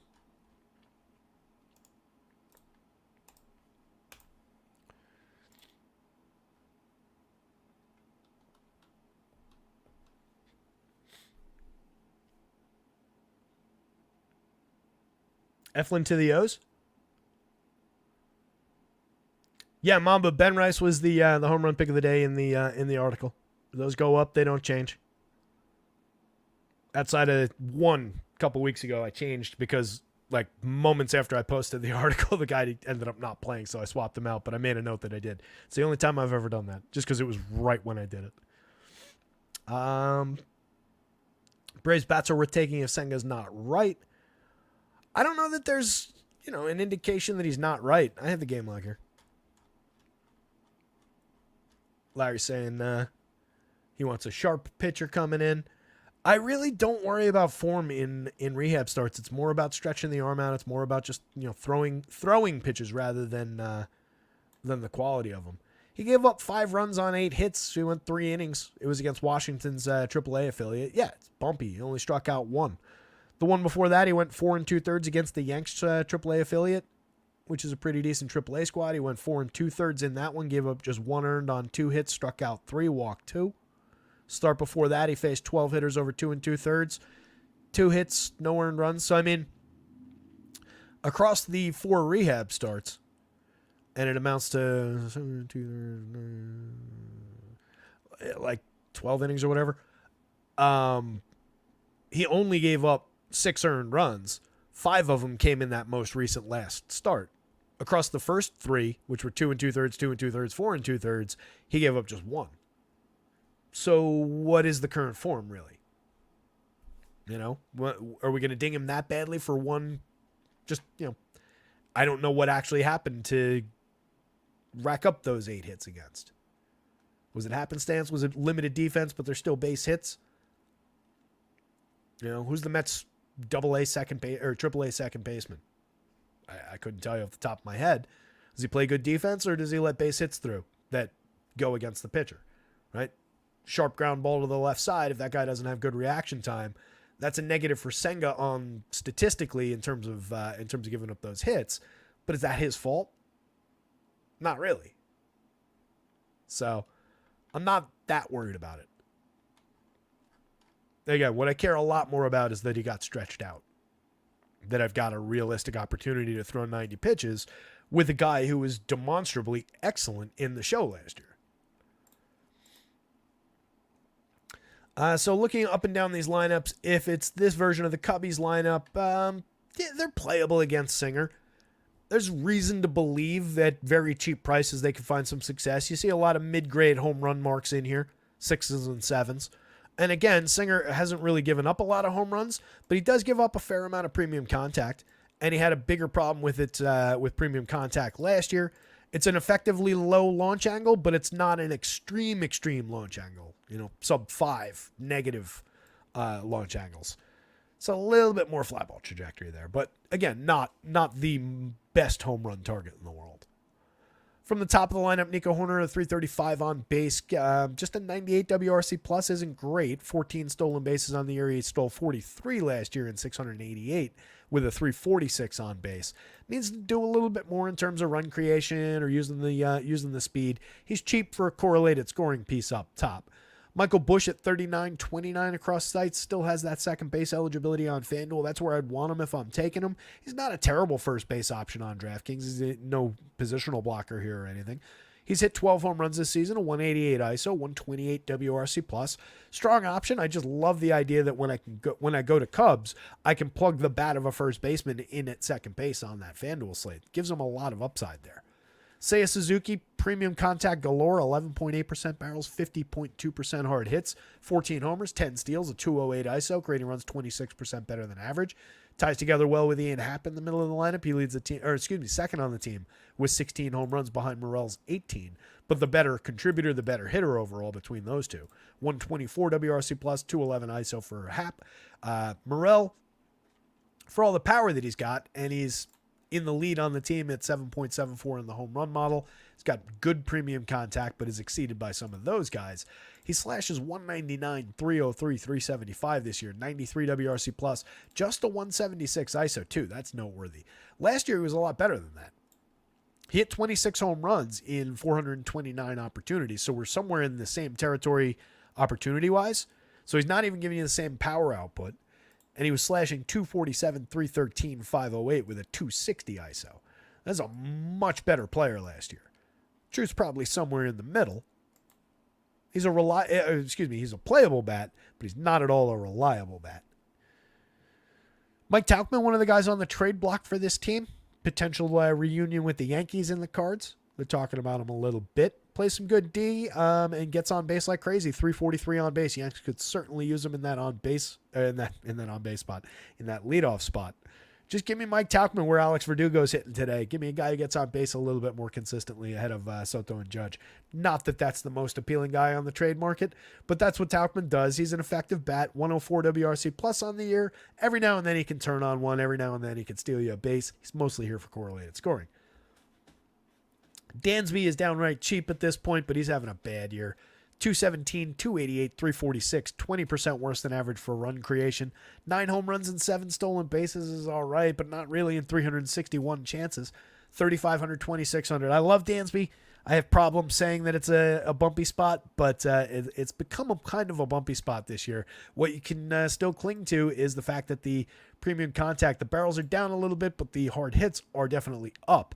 So maybe the turn comes. Hopefully the turn comes. Miguel Amaya is just a cheap option at catcher, but not a lot of quality there. And then Pete Crow Armstrong's just mostly here for defense and some stolen bases, but he's getting on at a 234 clip over 192 plate appearances, which is not good. The Royals could definitely use Mike Tauchman as well. That would be a good solution to that leadoff problem. Adam Frazier's not the answer. 278 on base out of him, but they're going to him every day lately. Had Michael Garcia up there for a while. Garcia not even in the lineup today. Frazier, 3,400, 2,700. Again, Sub Mendoza, 278 on base. Does not a leadoff hitter make. And he's been bad in terms of those categories in previous seasons. So really no reason to go there outside of happens to be there, happens to be cheap ahead of Witt, Pasquantino, Perez. But really unappealing hitter up top. Witt's a superstar. 63.47 is a very high price to pay, but it aligns well with the other players of that caliber at that position, Gunnar and the like. 15.2% barrels, 50.4% hard hits, slashing 344, 395, 93 with a 249 ISO. He's been absolutely fantastic and went on a tear over the last few weeks, up to 18 homers and 23 steals. Another tremendous year from a player who apparently is cheating at home per Twitter and rumors that we discussed on this show the other day. Home game for the Royals. Gotta believe, right? Bang the trash can or whatever it is they are apparently doing.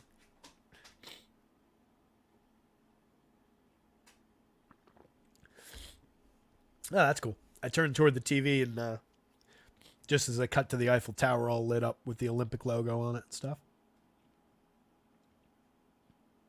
If there are any true Parisians in the crowd, I'm sorry for being drawn toward the lights on the Eiffel Tower. I know you guys don't like the lights on the Eiffel Tower that much. Or is it the lights or is it just the spotlight? I think it's just the spotlight they don't like.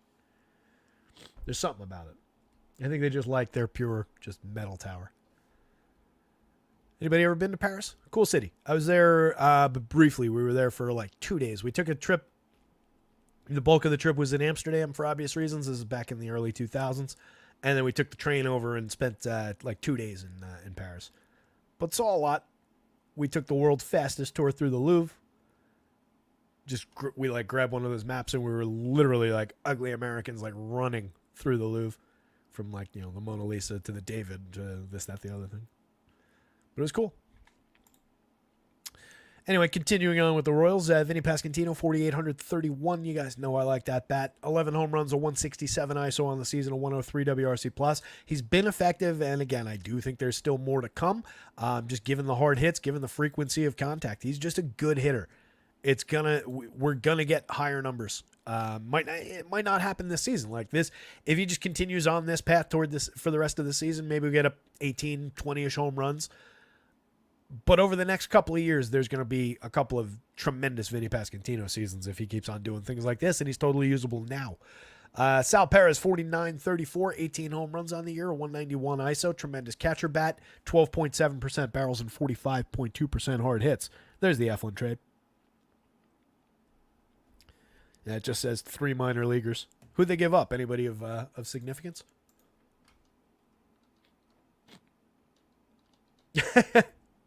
Steven, there's some good ones. Definitely some good ones. It was a fun trip. I will say. Anyway, we'll talk about it one day.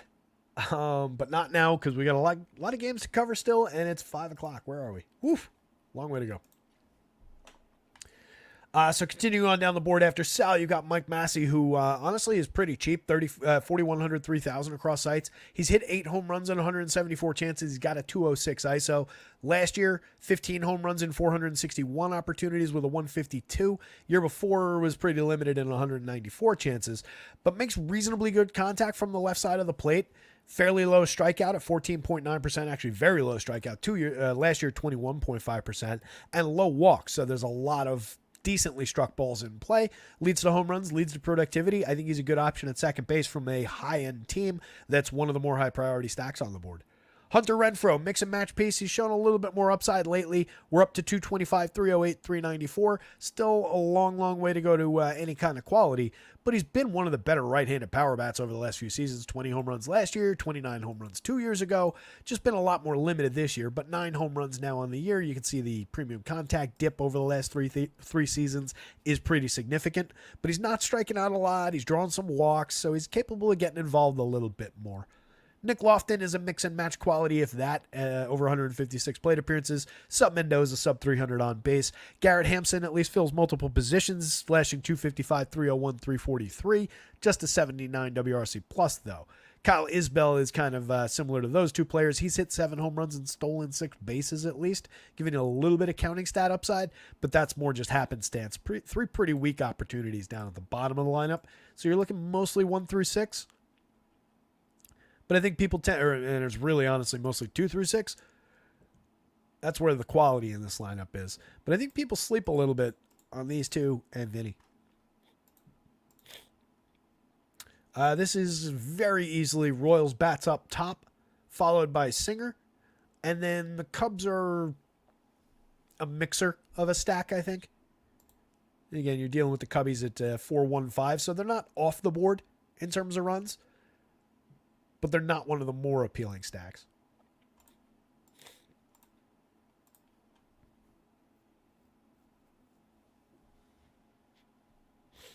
Lone Wolf says no reason to go to KC. Do you mean the city or the stack? Wish I had a tissue.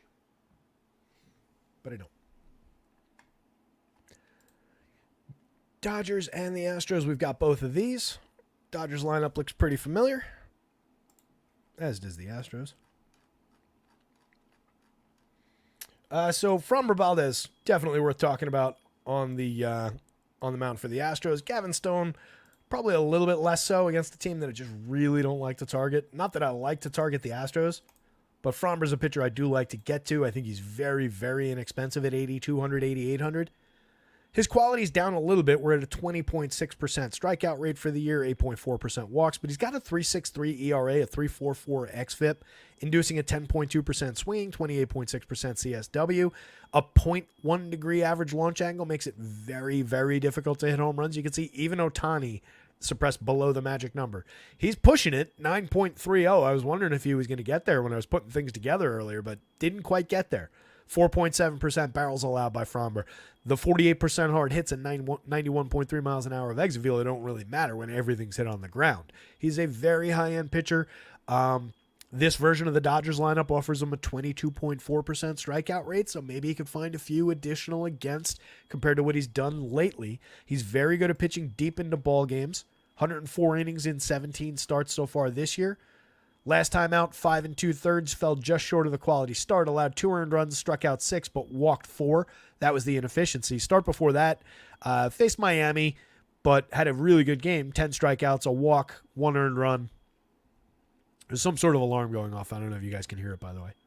It's just like a super high-pitched beep. Oh, it just stopped. It was the Terry needs to mention me alarm.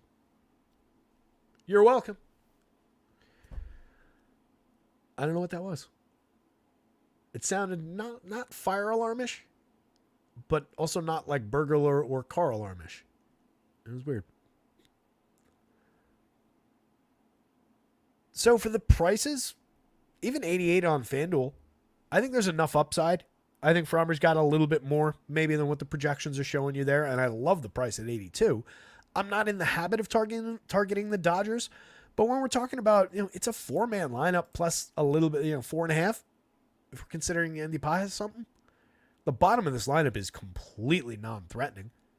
You think Framber Valdez is looking at this lineup and saying, oh shit, I got to worry about Enrique Hernandez, Nick Ahmed down the bottom, Kevin Biggio? I think we could probably grab an underappreciated Framber at least on DraftKings. Gavin Stone is pitching fairly effectively, a 3.19 ERA. The results, have been effective. 3.19 ERA, a 4.04 xFIP betrays him a little bit, but this is still not bad when you're talking about a guy who's paid to be just, a back-end starter. 18.8% strikeouts, not great, but could be worse, could be better, of course. 6.7% walks, same thing. 11.4% swinging strike rate supports the upside that he could find a few additional strikeouts sometime. 4.8% barrels. He's been very good at limiting premium contact, inducing weak and medium contact in terms of the 34% hard hit rate. Just a 2.14% home run on an 11.2 average launch. He's been effective. It's just I don't target the Astros all that often. This version of the Astros lineup does have a 21.3% strikeout rate, so it's a little higher than what they've been in years past. Part of that is fed by Joey Loperfido at 34.2 over 111 opportunities. Chas McCormick at 28.8 over 184. Their entire top end is in the mid-teens. It's not necessarily the case for the Dodgers on the other side. Teoscar at 27.3, even Ohtani at 22.8. Not quite the same as having that stretch of hitters all in the low to mid-teens. Altuve's numbers up a little bit this year at 19.1, but that's still spectacular. 17.3% last year. So I just don't love the opportunity for Gavin Stone. 7,800. It's a fine price on DraftKings, but there's a lot of better opportunities at similar pricing through there. Would take bats on either side, but greatly prefer the Astros to the Dodgers today. And I would really limit my investment in the Dodgers side. 4.05 is one of the lower totals you're going to see for this Dodger squad. And again, everything that Framber does well limits all the opportunity for home run upside. When your home run opportunity is limited, now you're talking about sequencing and on base coming into play, and that becomes problematic with this bottom end of the lineup. So really limited Dodger squad, less so for the Astros on their side of things. But if you're going to the Dodgers, you're considering the top 5. Whatever way you can put them together between Ohtani, Will Smith, Freddie Freeman, and Teoscar Hernandez is absolutely worth doing. Ohtani's got 31 homers, 24 steals, a 185 WRC+. Smith's created runs 25% better than average, hits the ball very hard, and is one of the best catchers in baseball, and hits second basically every day. Freddie Freeman for 55-38 has 16 homers, a 206 ISO, a 150 WRC+. Teoscar's hit 21 homers, has a 218 ISO. Tremendous top 4. There are some strikeouts there. Framber's going to probably keep the ball on the ground against them. If you see success today, it'll probably be one of those frustrating days where, all right, I went to the Dodgers to be contrarian, and I got everybody up top, and I managed to pay for it and figured it out and got a good value, and my value pitcher hit and all that hit. And then I saw the Dodgers exploded against Framber and scored 7 runs, and it was all Miguel Vargas and Nick Ahmed and Kevin Biggio, the guys I said that Framber wouldn't be scared of. Just feels like it would be one of those kind of days. Framber is good at limiting opportunities. He's good at limiting what that top end does well. Andy Paz at 39-28 has 8 home runs. A 137 ISO is kind of disappointing at this point. 24.8% strikeouts. The premium contact still looks good, but has been coming down. Needs to get his act together and get it going again. He's been okay, but was definitely looking a lot better than this a few weeks ago. Miguel Vargas for 3,600. 3 homers, 194 ISO, a 112 WRC+, a limited slash line. That slash line, as limited as it might be, is better than the 3 guys who follow. Enrique Hernandez, not good this year, 204, 264, 324, and it's been a minute since he was an effective hitter. Kevin Biggio played his way out of Toronto finally. Sub Mendoza, 317, 282, 81 WRC+, and then Nick Ahmed, 241, 284, 327, and 25 points below average for run creation. None of these guys at the bottom in the bottom 4 typically hits the ball particularly hard. There are mixed strikeouts here, but all of them are gettable enough for strikeouts. And again, just a non-threatening group of hitters. Top of the Astros, superstar Jose Altuve for, quite honestly, a pretty fair 5,400 on DraftKings. 37 on FanDuel. Those are perfectly fine prices for his quality. 14 homers, 15 steals, a 131 WRC plus on the season. Just a tremendous asset. 12 home runs on the year for Alex Bregman, over 427 chances, a 154 ISO. Power's down a little bit, but 257, 319, 411. He pulled it together. He didn't turn into the next who's I keep wanting to say Jose Altuve, but that's not who I mean. What's his face? Who came over from the White Sox, the first baseman who lost all his talent? Jose Abreu.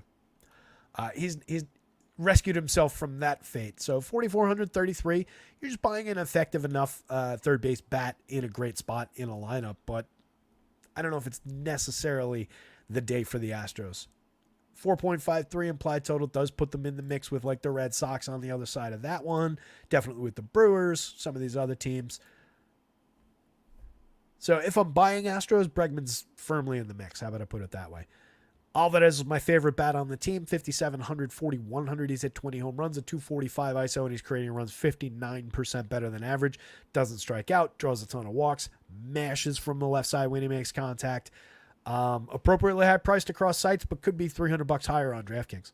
Jainer Diaz, cheap, 4,100, 2,900 for a catcher, slashing 281, 306, 410, hitting behind the guy like Alvarez, who, if he doesn't clear the bases, he's got a 386 on base. So he's providing opportunities when he's not mashing and driving in the runs himself.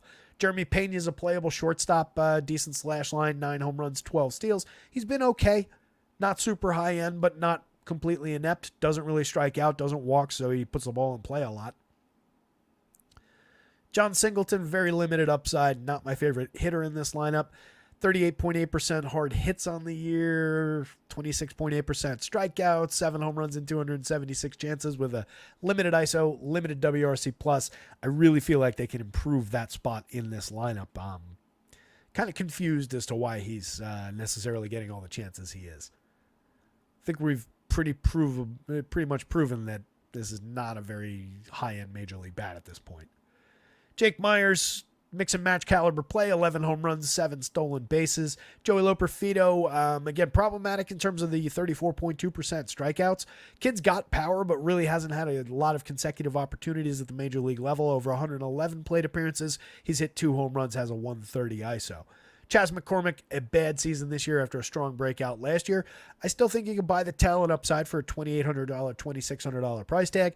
It's just know that it comes with a season, 184 plate appearances, an injury, a season marred by injury, and underperformance. Framber Valdez, Astros bats. Gavin Stone, Dodgers bats, in that order. But Stone and the Dodgers, fairly skippable.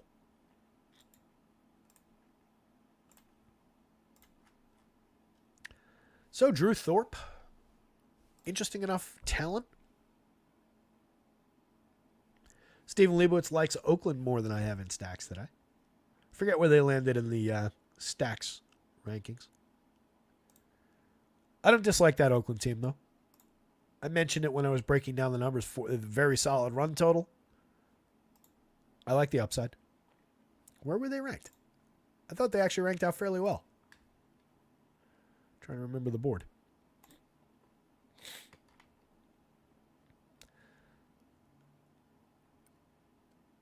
You wanted me to put the Athletics higher than 8th on FanDuel, 9th on DraftKings by points? 9th by FanDuel value, 6th by DK value? I don't know if I could get the Athletics all that much higher than that. I needed room for the Orioles, the Yankees, the Red Sox, the Royals, the Giants, the Brewers, and the Astros above them. Dodgers right behind them. Yeah, you see a team like that ranked like that, that means that is a good spot. I like that team today and the value that they're showing.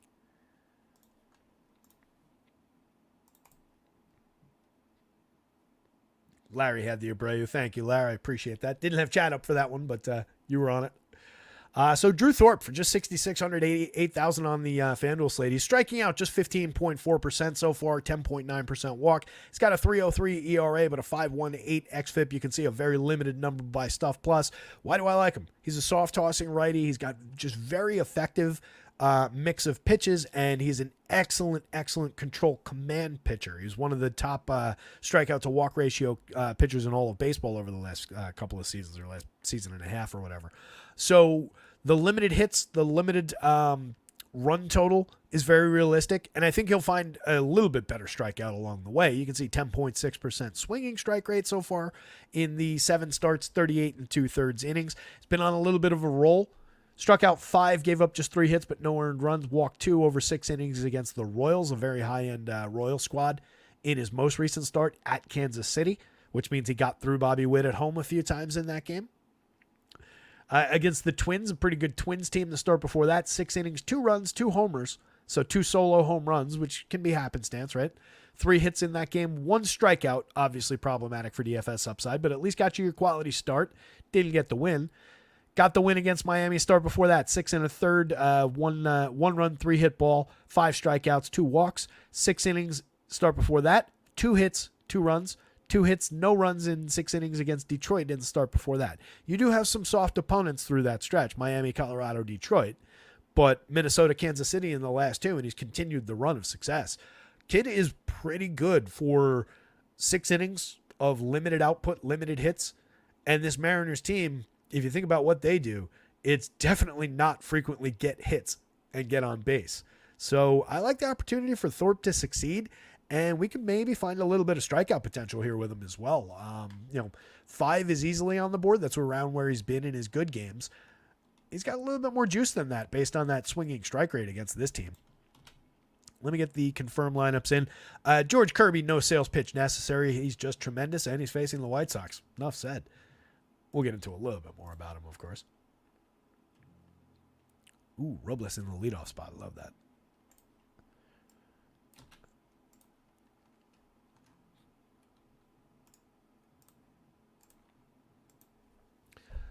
So Kirby, 24.7% strikeouts, and absolutely microscopic, atomic 2.6% barrel walk rate, 7.9% barrel rate for that matter.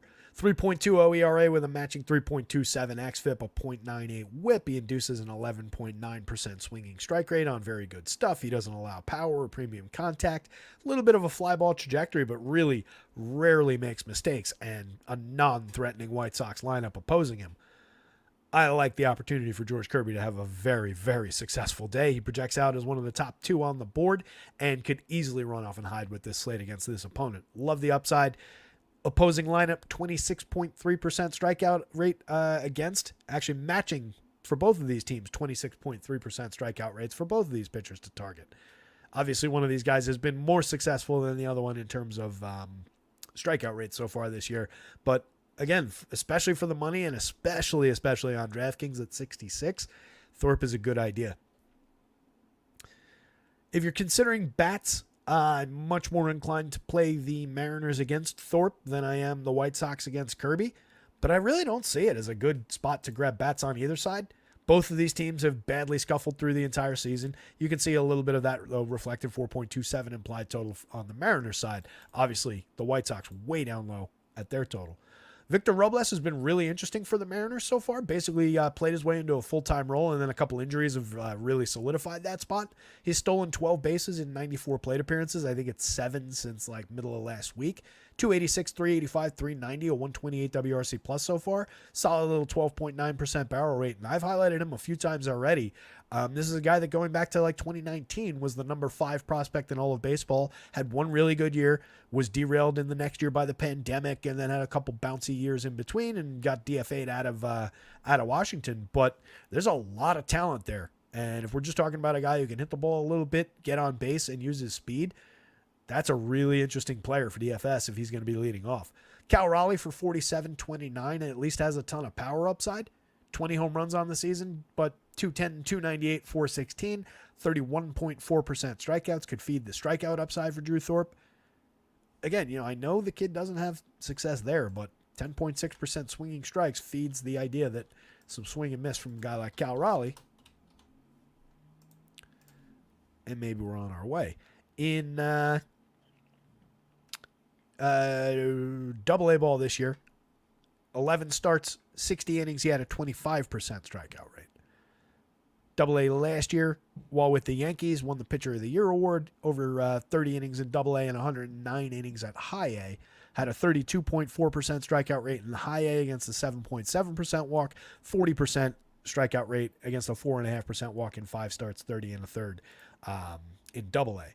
Aggressively promoted through the system after being traded, but there's a lot of talent. It's just, again, he's never going to measure out well by Stuff Plus, but I think he's usable, and I think guys like Cal Raleigh, Jorge Polanco in his 31.2% strikeout rate, Mitch Haniger in his 28%, and Luke Raley in his 31% through the heart of that lineup can definitely feed a few additional strikeouts across. You do have power for those guys, but nobody's hitting over 230. Nobody's getting on base at even a 300 clip from 2 through 5.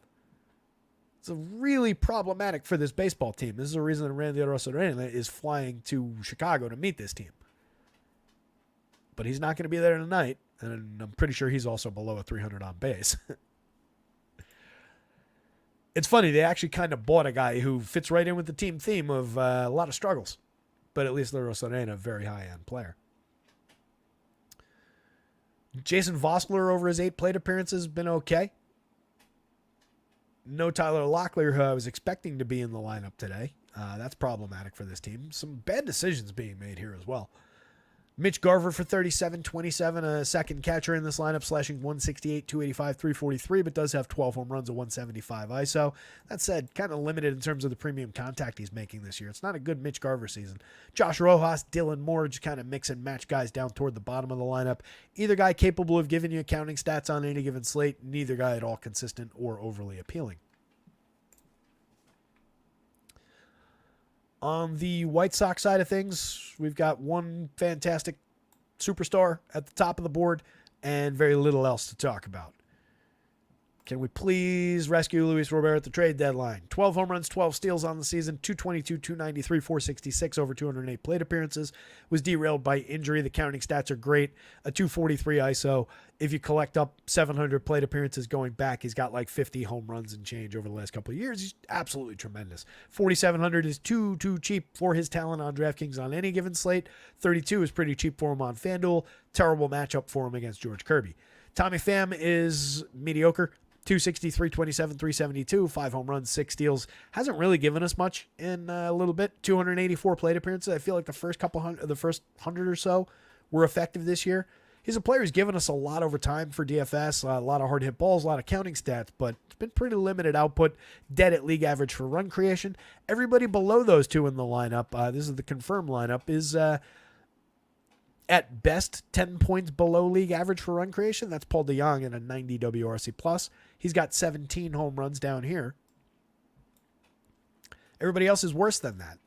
11 home runs for Andrew Vaughn and an 87 WRC+. 5 home runs for Eloy Jimenez. A lot of talent there, but it's really been lost so far this year. 240, 297, 346, 5 homers, 3 steals, a 106 ISO, and an 81 WRC+. The ISO comes despite 8.7% barrels and 49.7% hard hits, which are not far off of last year's marks anyway. They're way down from 2 years ago. But he's still your number 2 priority in this lineup. But it's been really rough this year. Benintendi's terrible. Don't play him. Brooks Baldwin, mix and match guy maybe, but hasn't delivered anything in his limited 23 plate appearances. They're expecting him to turn into a player. He's very cheap in the infield. Nick Senzel, I think we know at this point that Nick Senzel is like a quad A talent.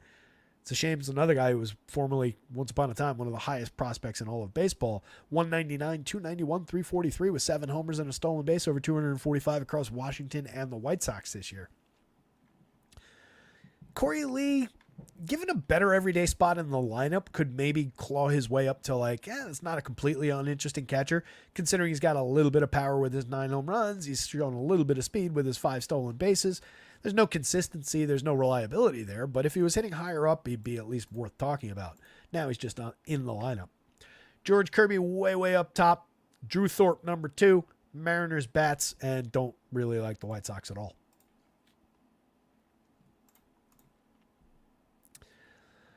Marlins and the Brewers. Is Trevor Rogers at all worth talking about? He's very cheap. Doesn't really project out well. Results haven't been good. Stuff isn't good. A lot of premium contact against.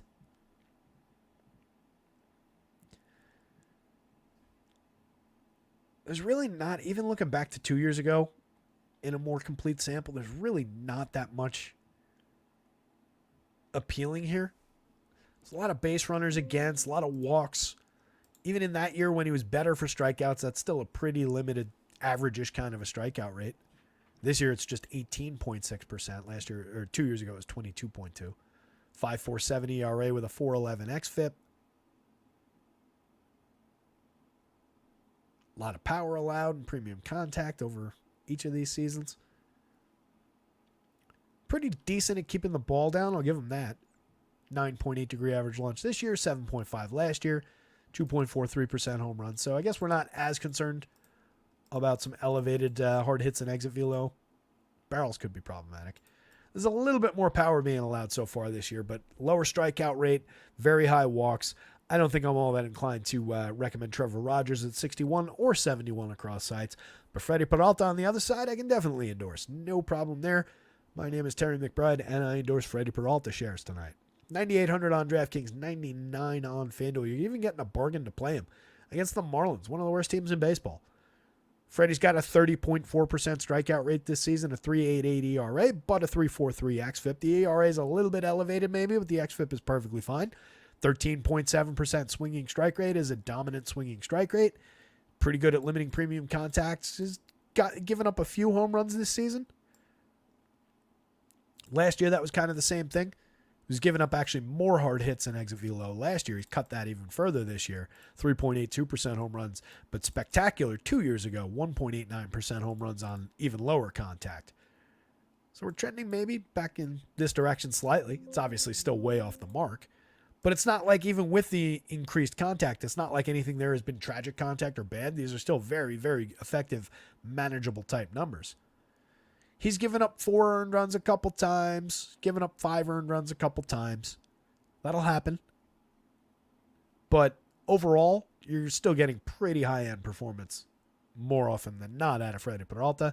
And again, just projects out great in one of the top matchups in baseball. I'm sure he's going to be popular, but we've got such a big slate that there's so many ways to offset it that it just doesn't matter. So love the option on Freddie. Really don't want to roster Marlins against Freddie. If you're going there, Jazz Chisholm's probably still your top priority play. He's at 13 homers. He's stolen 21 bases. Let's see if the lineup is in. Jazz is in the lineup. There was a chance that Jazz had gotten traded since I started talking. Figured it was worth checking. He's a big piece on the market.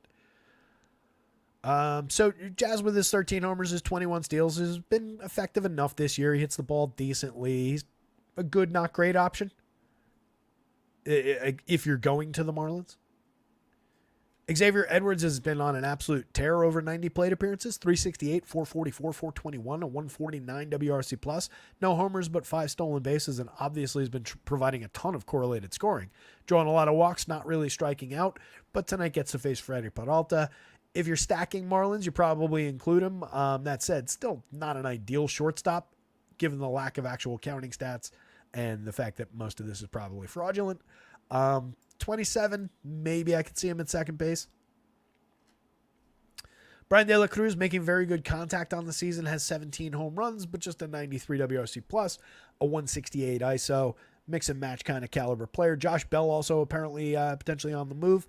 32-27 for him. He's hit 12 home runs this year. Pretty mediocre overall in terms of the slash line, the premium contact that he's made, average strikeout rate.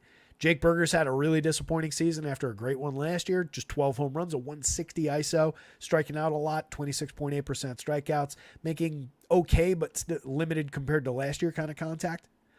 Jesus Sanchez, 52% hard hits is certainly interesting, 12.2% barrels. For just 3,300, I'm a buyer still on that talent. 12 home runs on the year, 174 ISO. I think there's still room to grow for that player. It's just I'm not going to the Marlins against Freddie Peralta, so it won't lead me to Jesus Sanchez. Otto Lopez, Nick Gordon, Nick Fortes at the bottom of the lineup, all are entirely skippable. The Brewers' bats are a much higher priority.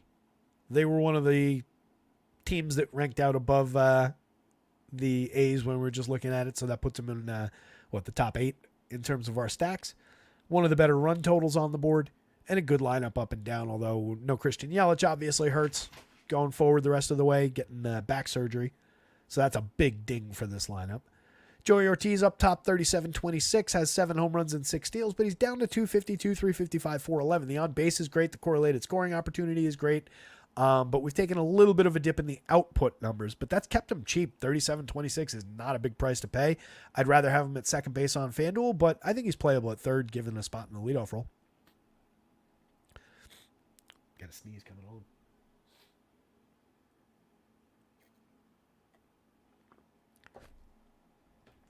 William Contreras, one of the top catchers in baseball at 5,000, 3,300, 11 home runs, 122 WRC plus.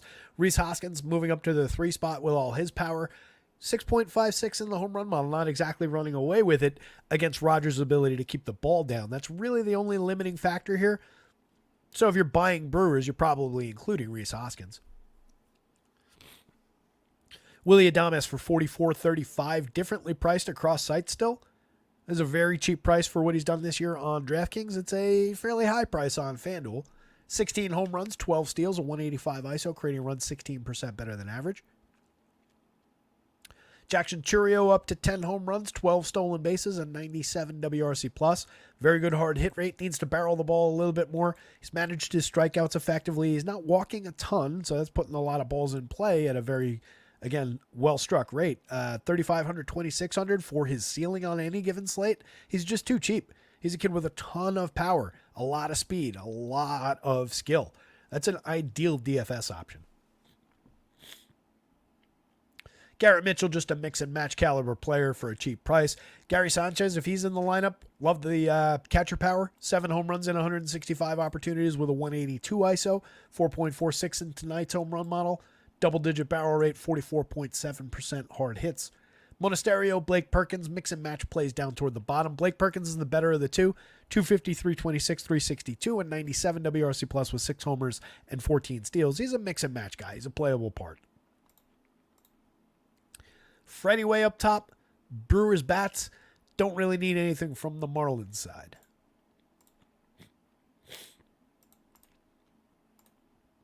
And Freddie's not the kind of pitcher that you're like, I grabbed a bunch of Freddie. I need to hedge with Marlins. Oh, I realized that this Brewers lineup is in, and it's totally different. Go back. My bad, guys. I thought I had glanced at it and that lineup wasn't in it. Must have. Yeah, it just dropped. I was looking at Labs and it just dropped on Labs. So Chourio in the leadoff spot becomes dramatically more interesting. I was already interested when he was hitting down here. That's a fantastic option at 35-26 against this pitcher up top. So love some Jackson Chourio to start things off. Bryce Turang in the 2 spot, 43,300. Even getting the lefty 2 spot. Love the option. 31 stolen bases on the year, getting on at a 333 clip and creating runs 2% better than average. You get Contreras there, Adames, and then Gary Sanchez hitting 5. So Hoskins does stay down in the 7 spot. 4,028 for him is still fine to pay down there. You're just buying a cheap home run, but it improves Gary a little bit. I like the opportunity for him to go deep from the 5 spot. These two are obviously where they are. Joey Ortiz, everything I said about him up there still applies down here. Sal Frelick, mix and match quality outfielder. Good hit tool. Good stolen base upside, a little bit of correlated scoring. So either Frelick or Perkins as a wraparound guy back up to the top of the lineup, not a bad way to do it.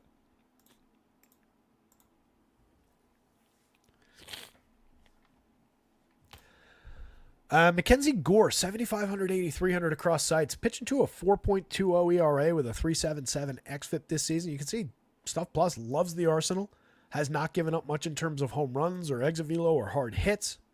26.4% strikeout rate against the 9.2% walk. The walks are high. The whip is high. But he's got a very good swinging strike rate. He's a capable pitcher. It's just some bumpy ones lately.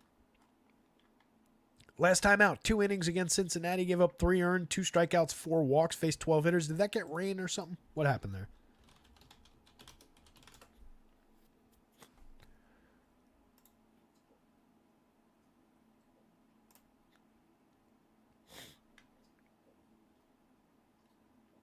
Oofa, that'd do it. He threw 48 pitches in the first inning. Wow. That's rough.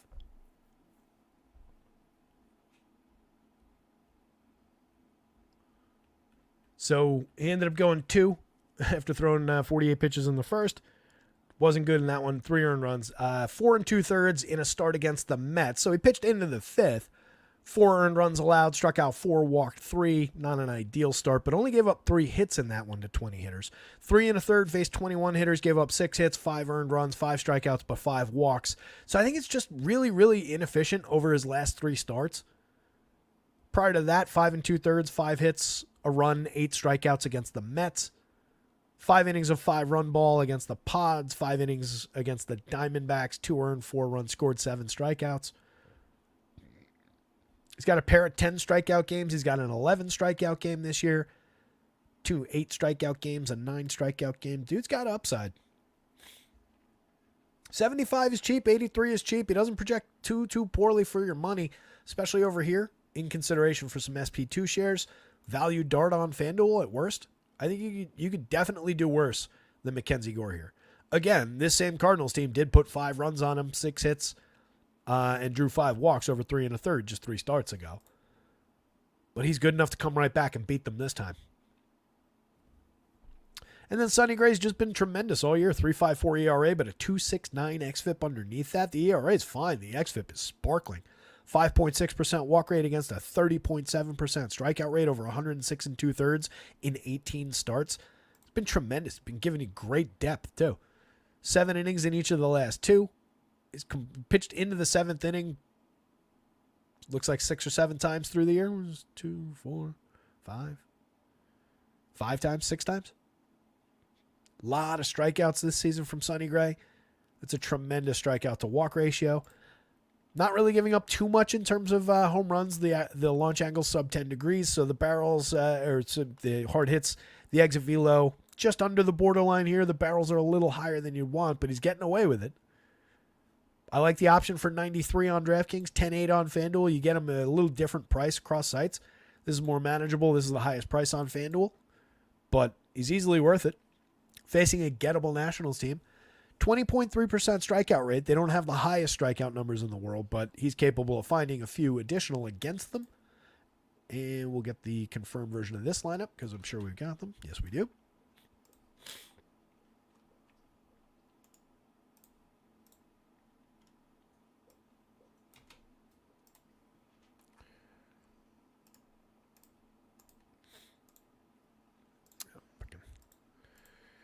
That stupid junior thing. Nacho and Luis Garcia need juniors on their names. So, yeah, the Nationals, 20.3% strikeout rate for this confirmed version of the lineup. They're not, again, the most overly targetable team in terms of just pushing strikeout upside. But when you get guys who are 30% strikeout pitchers, they're more than capable of going out and finding their totals regardless of who's on the other side. If you're looking at Nats bats, C.J. Abrams still your top priority guy there. Having a very strong season. 15 homers, 16 steals, a 207 ISO. He's created runs 22% better than average. Very good hard hit rate. Sub 20% strikeouts again this season.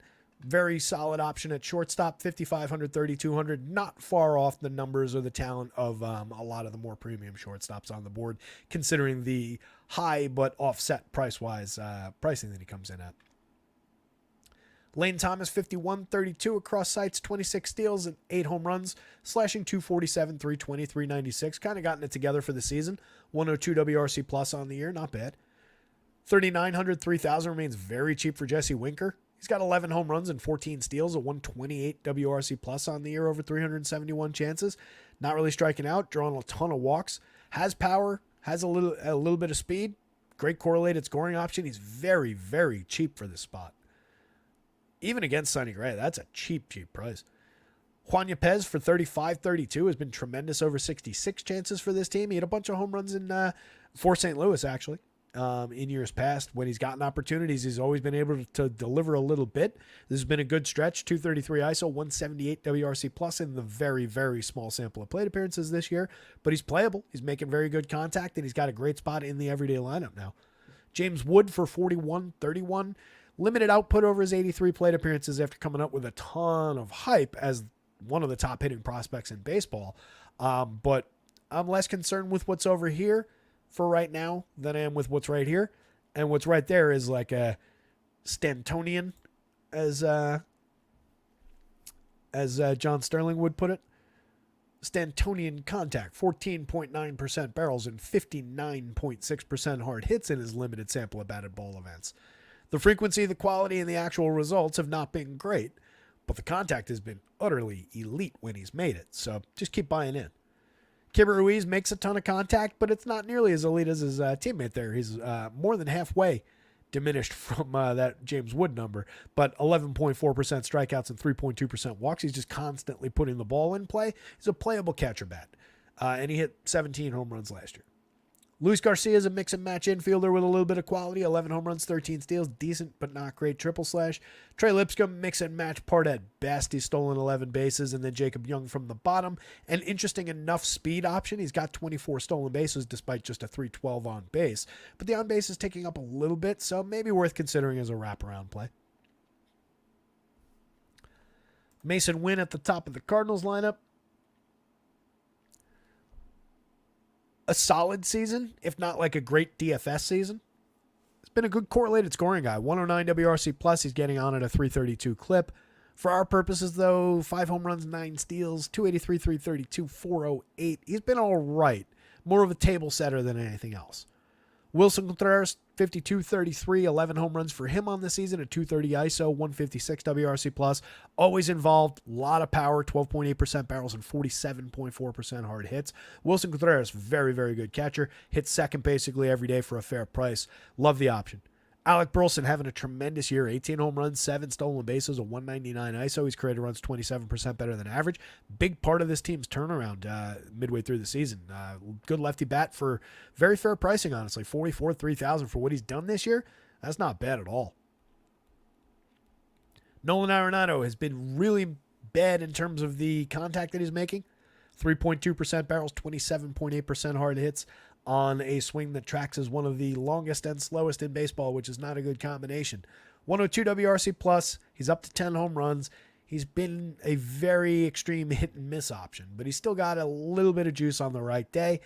You can get there because he's not at all expensive. It's not like the price still reflects the old Nolan Arenado. So I think now he's just a playable, like, lower mid-level third baseman. Paul Goldschmidt, 46-28, at least is making a lot better contact. 10% barrels, 48.5% hard hits.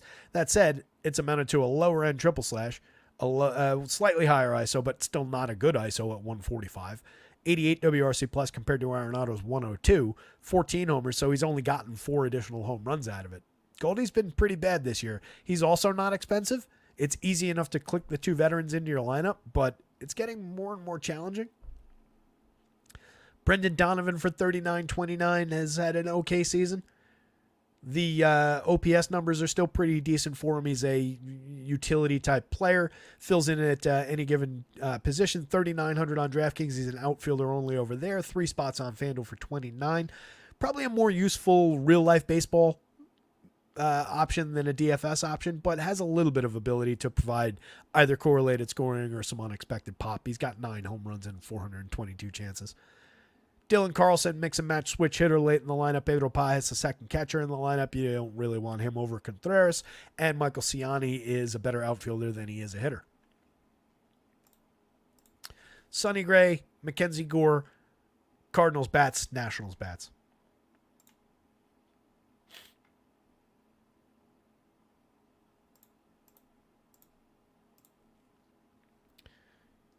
Three games left on the board. Quarter to 6. Making decent time for us. Yeah, Butler's been killing it. We've talked about him a couple of times. Absolutely tremendous over the last month or so. 225 plate appearances. Even the season-long numbers are all right. 243 ISO, 136 WRC plus is terrific. 257, 329, 500. He's hit 11 home runs and stolen 7 bases.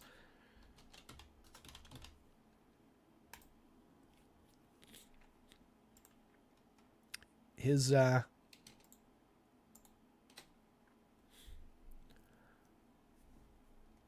take June 30th out of there. For July, Lawrence Butler is slashing 412, 467, 956 with a 544 ISO, 9 home runs, 6 doubles, 2 triples. stolen 3 bases. He scored 19 runs and drove in 26 in 75 plate appearances. It's a tremendous July. It's not over yet. A couple days to go. So, yeah, Lawrence Butler for 3,900, 3,400 going up against Carson Fulmer. Absolutely worth getting to. Fulmer's got a 3.66 ERA with a 4.37 xFIP. He struck out 23.5%, walked 11.3%. Care much more about the walks than the medium strength strikeout rate. 51 2/3, only 2 starts. Most of that work came in relief where you're able to pump up the effort a little bit. In his 2 starts, he went 4 2/3 against Seattle in the first one. He actually allowed no hits, no runs, faced 17 hitters and struck out 7 with 1 walk. That was obviously a tremendous outing. Followed that up against this same Oakland team. Went 4 2/3, gave up 3 earned with a home run allowed, 3 strikeouts, 2 walks, faced 20 hitters, 5 hits allowed. So, not that either of those is overly predictive. I think the more recent performance, the one against Oakland rather than the ridiculously high strikeout Mariners, is more indicative of the expectation for strikeout upside in starts. Just happened to find 7 against Seattle. But I think that strikeout number comes down as his starts go up. He's really just a target. I can't imagine 7,400, 6,800 with all the value options on the board. I really can't imagine him being the best choice. Give me 1 second. I'll be right back.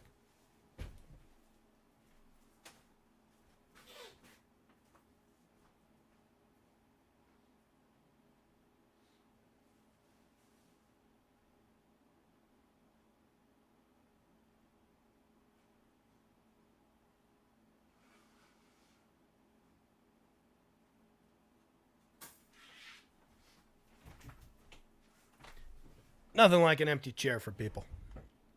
Anyway, we're back. So, Fulmer, again, 74-68, I just don't see it. I don't think we're getting there. Even on a day where he did pitch into the 5th in both of those, but are we getting an extra inning on top to really pad it out and get us to a quality start and everything?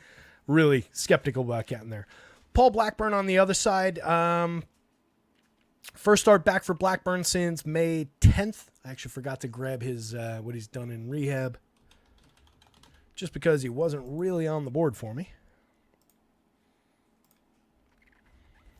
Made 3 rehab starts. Got out there just 2 2/3, but faced 18 hitters in that one. Gave up 5 earned. If you want to talk about a problematic rehab start, that's your candidate. I may actually have to pull that back a little bit. I probably gave him a little bit too much in terms of innings. Either way, I don't think you're going to him at 71 on DraftKings, and you're not going to him at all for 87 on FanDuel, even against a highly, highly gettable Angels team. Just seems pretty limited. In his 46 innings and 8 starts earlier in the season, had a 4.11 ERA with a 19.1% strikeout rate, 11.6% swinging. Again, he can get there from time to time, but considering a short start and limited innings and everything, I really don't see it here. Look at the bats, much more inclined to go A's over Angels, but both teams do have healthy totals, and the home team is actually favored at 4.87, so maybe we'll give them a little bit of consideration as well. We do have the confirmed lineup in from the Angels. Unfortunately, no Mike Trout, who had a setback in his rehab. Haven't seen an update on that. Any news on that? Anything going on? So since the Angels is confirmed, we'll start there. There's a corpse of Anthony Rendon in the leadoff spot, 3,500, 2,700. You just want to ignore that and move on with your life. 61 WRC plus, no homers, 4 steals, over 137 completely inept and uncaring plate appearances. Luis Renifo is actually a good place to start, though. He's slashing 300, 350, 433, 121 WRC plus, 6 homers, 22 steals. It's a good player, and he's got a little bit of power in that bat as well. So the 6 homers aren't terrible. 13.2% strikeouts and 4.6% walks. So there's a lot of balls in play. I like the option. Taylor Ward for 41.29, 14 home runs, but a lot of them came in the earlier part of the season. We're down to 226, 310, 390. Really, a lot has crumbled around the edges for Taylor Ward over the last month, 2 months. So a little problematic, but you still do have good premium contact. He's been one of their better hitters over the last couple of seasons. There is still power in that bat. Brandon Drury at 27-24 has the one home run on the season, a .041 ISO, 172, 253, 213. His creator runs 65% worse than average, so why not let him have the cleanup spot? That makes sense. He's very, very cheap, and he was a good power bat at second base over the last couple seasons. It's about all we can give him at this point. Logan O'Hoppe, 46.5% hard hits on the year. He's got 14 home runs, a 185 ISO, 122 WRC+. He and Zach Neto have been this team's best players over the last couple of months. Neto 2 spots later for 3,800, 2,900 at shortstop. Not terrible. 13 home runs, 18 steals. He's a mix and match quality shortstop as compared to the rest of the slate at the position. But if you're going to Angels, he becomes more high priority within that stack just because he is one of their better hitters. Shanuel in between those two for 31-27 really hasn't been good most of the season. 98 WRC+, a limited 113 ISO, 9 homers, 4 steals, and mediocre slash line. He does have an effective 332 on base, which is why he was up in the leadoff spot for a while, but overall, pretty mediocre. Mickey Moniak and Joe Adell, you're just trying to buy some cheap counting stats late in the lineup, and it's mostly Adell, 15 homers, 13 steals, but a lot of mediocrity, a lot of zeros implanted into your lineup. Moniak does the same thing in terms of the mediocrity and the zeros with less frequent counting stats. 6 homers, 6 steals from him in 274 chances. On the A's side, this one sneak in yet? Let's see.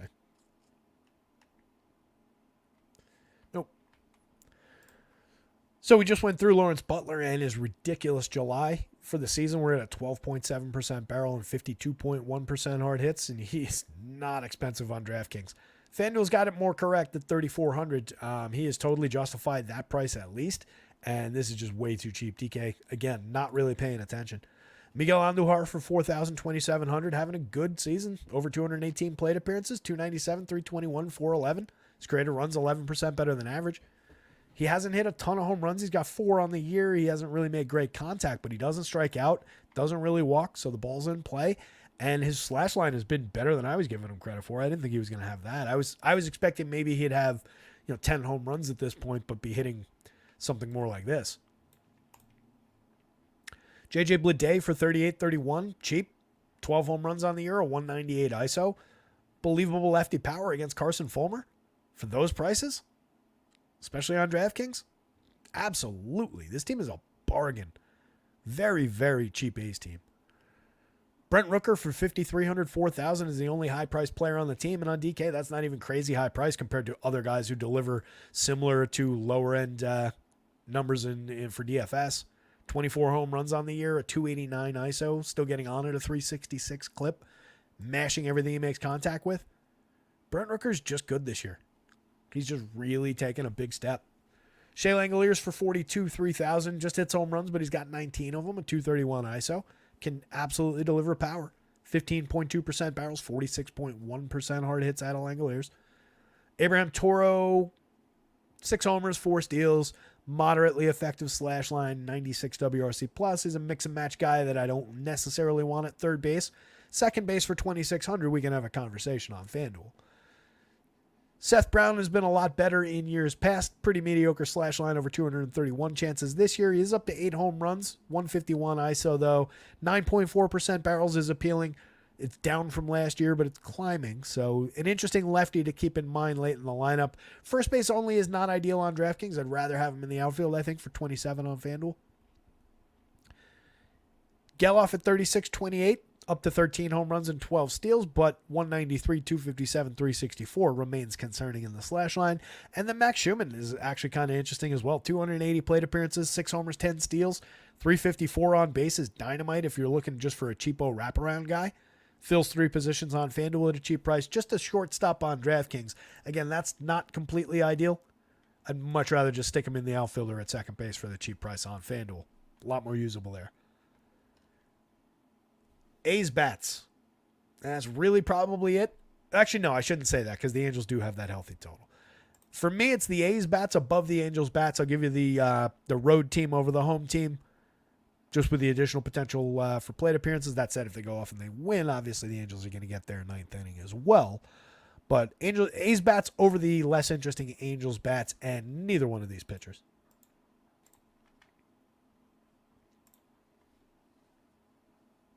Michael Knack calling for the Larry Butler bomb. I like it. Larry Butler going yard. Ortiz, come on. Who else am I going to be? Luis Ortiz. There he is. Joker, stop that. Luis Ortiz over his run of quality. Last 5 outings, it was 4 starts and 1 2-inning outing in relief. Has a 101 ERA with a 176, a 3.15 xFIP, 176 FIP. Struck out 23 of 98 hitters. That amounts to a 7.76 K per 9. I don't have the percentage in front of me. He's allowed 3 earned runs to those 98 hitters over 26 2/3 in those outings. It's been very effective. It's a nice, solid little stretch for him. Fuck, we're not pulling the stats. Let me just read you the stats instead of fixing that. I didn't realize that wasn't catching. I'm telling you, I think they added the L back. I think it had been gone and they added it back in. For the season, he's got a 2.57 ERA against a 4.28 xFIP over 26 outings and 4 starts. 73 2/3 innings. Striking out 19.7%, walking 7%. Very, very cheap at 7,300, 7,600. I think he's got a little bit of potential against the Diamondbacks, but they're a fairly low strikeout team as well. He's got a few very threatening hitters in that lineup. I think he's a value dart. Projects like it, price like it. I think he's playable. I'm not going to run away and say that I need a gigantic share across a bunch of lineups, but he'd be in the mix for value shares from this territory. I think that's about right for him if you just look geographically on the slate here. And then Zach Gallen has a 23.6% strikeout rate, 3.64 ERA with a pretty similar 3.60 xFIP. He's given up a lot of exit velo hard hits, but it's on an okay trajectory. This could be lower. I wouldn't say I completely don't care about it, but he's managed to keep home runs very much in check at just 2.36%. Walking 8% with a 1.25 whip. Not ideal numbers there. 81 2/3 over 16 starts. Most recently, 5 innings against the Cubs at Wrigley. Walked 6, which was a problem. Struck out 4. No runs on 3 hits, but inefficient start there. Give up 6 runs over 3 2/3 to Toronto. 5 1/3 of 4-run ball against Atlanta. The Dodgers, he went just 4 innings. Another inefficient start. He hasn't been super high end this year. He projects a little bit offset in terms of the number as compared to the very top of the board. The Pirates are one of the better, lower middle type teams in baseball. 21.3% strikeout rate for this confirmed or this projected version of the lineup. Let's see if we got the confirmed. We don't. We do have the D-backs though. So I can absolutely see a successful day for Gallen. I think he projects out decently. And I think he's worth having a chunk of across a bunch of lineups. But in one lineup, I don't know that he's not my pitcher of choice. In 5 lineups, I don't know that he makes the cut on a deep slate. Because I'm probably going at least one of each of the top 3 guys. And then I probably just go value on those other spots. So I think guys like Gallen, Grayson Rodriguez, just on that front, kind of fall off the board a little bit. On DK, you get more bites at the apple, but those guys are all priced similar. So maybe you're just talking about within your shuffle of those guys as your SP1 shares, and maybe you go to a couple stacks that are high price.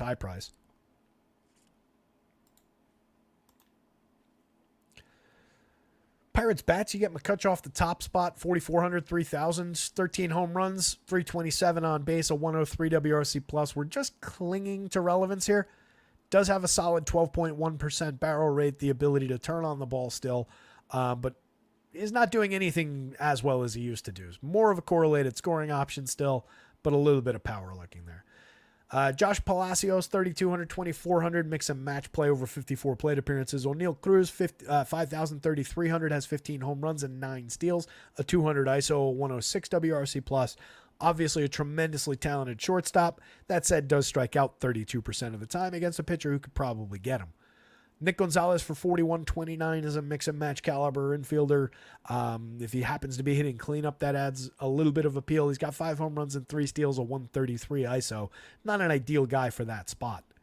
Rowdy Tellez, 3,200 across sites, has 9 home runs on the year. Greatly diminished in terms of his output, his power, his premium contact is way down. It's pretty difficult to say that Rowdy Tellez is an overly appealing option on this slate.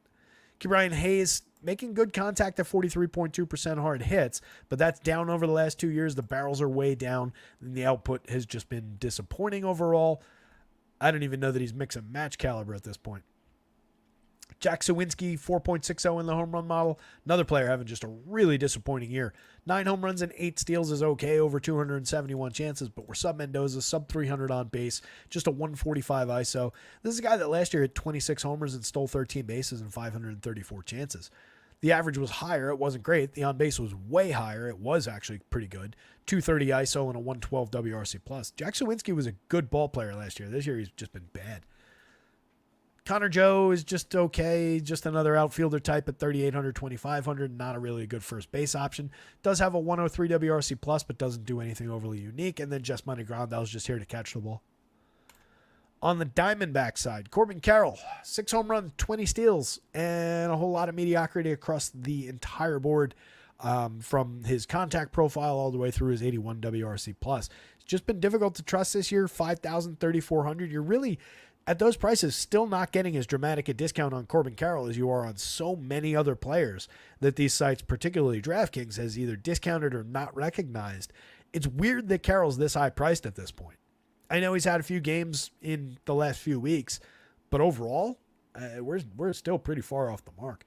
Ketel Marte, on the other hand, 5,500, 3,900, 22 home runs on the season, a 233 ISO, 146 WRC+, one of the top second basemen in baseball. Jock Peterson for just 4,600 on DraftKings and just 2,900 on FanDuel. Those continue to be underprices for Jock Peterson. 227 ISO and 14 home runs in 291 plate appearances. Has made a lifetime of just mashing mediocre righties. And Luis Ortiz, by and large, is a mediocre righty without a lot of strikeout stuff. This is a great spot for some Jock Peterson for a cheap price. Christian Walker for 5,237, 23 home runs for him, a 228 ISO. Another very Christian Walker-like season outside of the strikeouts being up a little bit, but still mashing the ball and making better contact than he has this year. If that's in exchange for a few additional strikeouts, you take it. Lourdes Gurriel for 41.29 has 13 home runs, 94 WRC+, and a 147 ISO over 400 chances. It's a weird season for Gurriel. He's got a lot of ability. His average and his on base don't go well together. His 94 WRC+ and his 147 ISO kind of defy 13 home runs and 400 plate appearances. He's all right. Or I guess I'm trying to say he's a little bit better probably than what those prices are. So you do get a bargain, but it's not really a reliable one. He's difficult to describe with the season that he's having. Gabriel Moreno for 36.28, an effective enough catcher, up to a 339 on base and a 103 WRC+. So at least for correlated scoring, with the ability to drive the ball a little bit, given a 6.8% barrel, 41.1% hard hit, he's a decent option at the cheap price, especially where you have to play catchers. Junior Suarez has been really down for most of the season, surged a little bit recently. 9.4% barrels, he's up to 12 home runs, but overall still really unreliable, nearly a 30% strikeout rate with limited power output these days. You can get him, he is cheap for the ceiling, but the ceiling has been, a lot more difficult to reach this year. Alek Thomas and Geraldo Perdomo at the bottom of the lineup are just, playable parts at best. Zach Gallen, Diamondbacks bats, Luis Ortiz, and then just, a couple darts of Pirates lineups if you're considering them. Oh, and that's it, which is good because it's 6:06. Last game up, Kyle Freeland, looking a lot to me like a target for Giants bats. As I said at the beginning of the show, the one thing that maybe you want to consider with Freeland, if you're considering it at all, is the super cheap $5,500 price, and at least you're buying a pitcher in a pitcher's park in extreme pitching conditions. And I'll go you one better. It is a pitcher who can give you innings. Kyle Freeland was out from April 14th to June 23rd, came back on June 23rd, and has not gone fewer than 6 innings in any of his 5 starts since. He went exactly 6 twice. He went 6 2/3 twice and completed the 7th inning once. That was against the Royals, the best team that he's faced so far. Against these same Giants in a home start in his most recent outing, he went 6, struck out 4, walked 1, gave up a homer, but just 2 earned runs at Coors Field, 3 runs total, 5 hits. The fact that you can get 6 innings, maybe 7, of reasonably effective baseball for 5,500, I tell you what, I'm going to change my mind and I'm going to say that's actually a buy. Weird as it might be. And I am surprised to be saying this because I wasn't really considering it until just now as that value stands out. And the big negative and the big argument to be made against that is right there. A 4.61 implied total for the Giants on the other side. But it is going to be 50 degrees at this game tonight in a pitcher's park.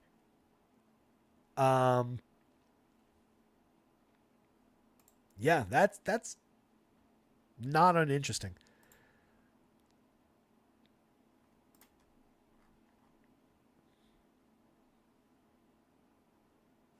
Freeland's inflated ERA at 5.63, and granted, it's a 4.49 xFIP, so I mean, it's not like it's super appealing on the xFIP front.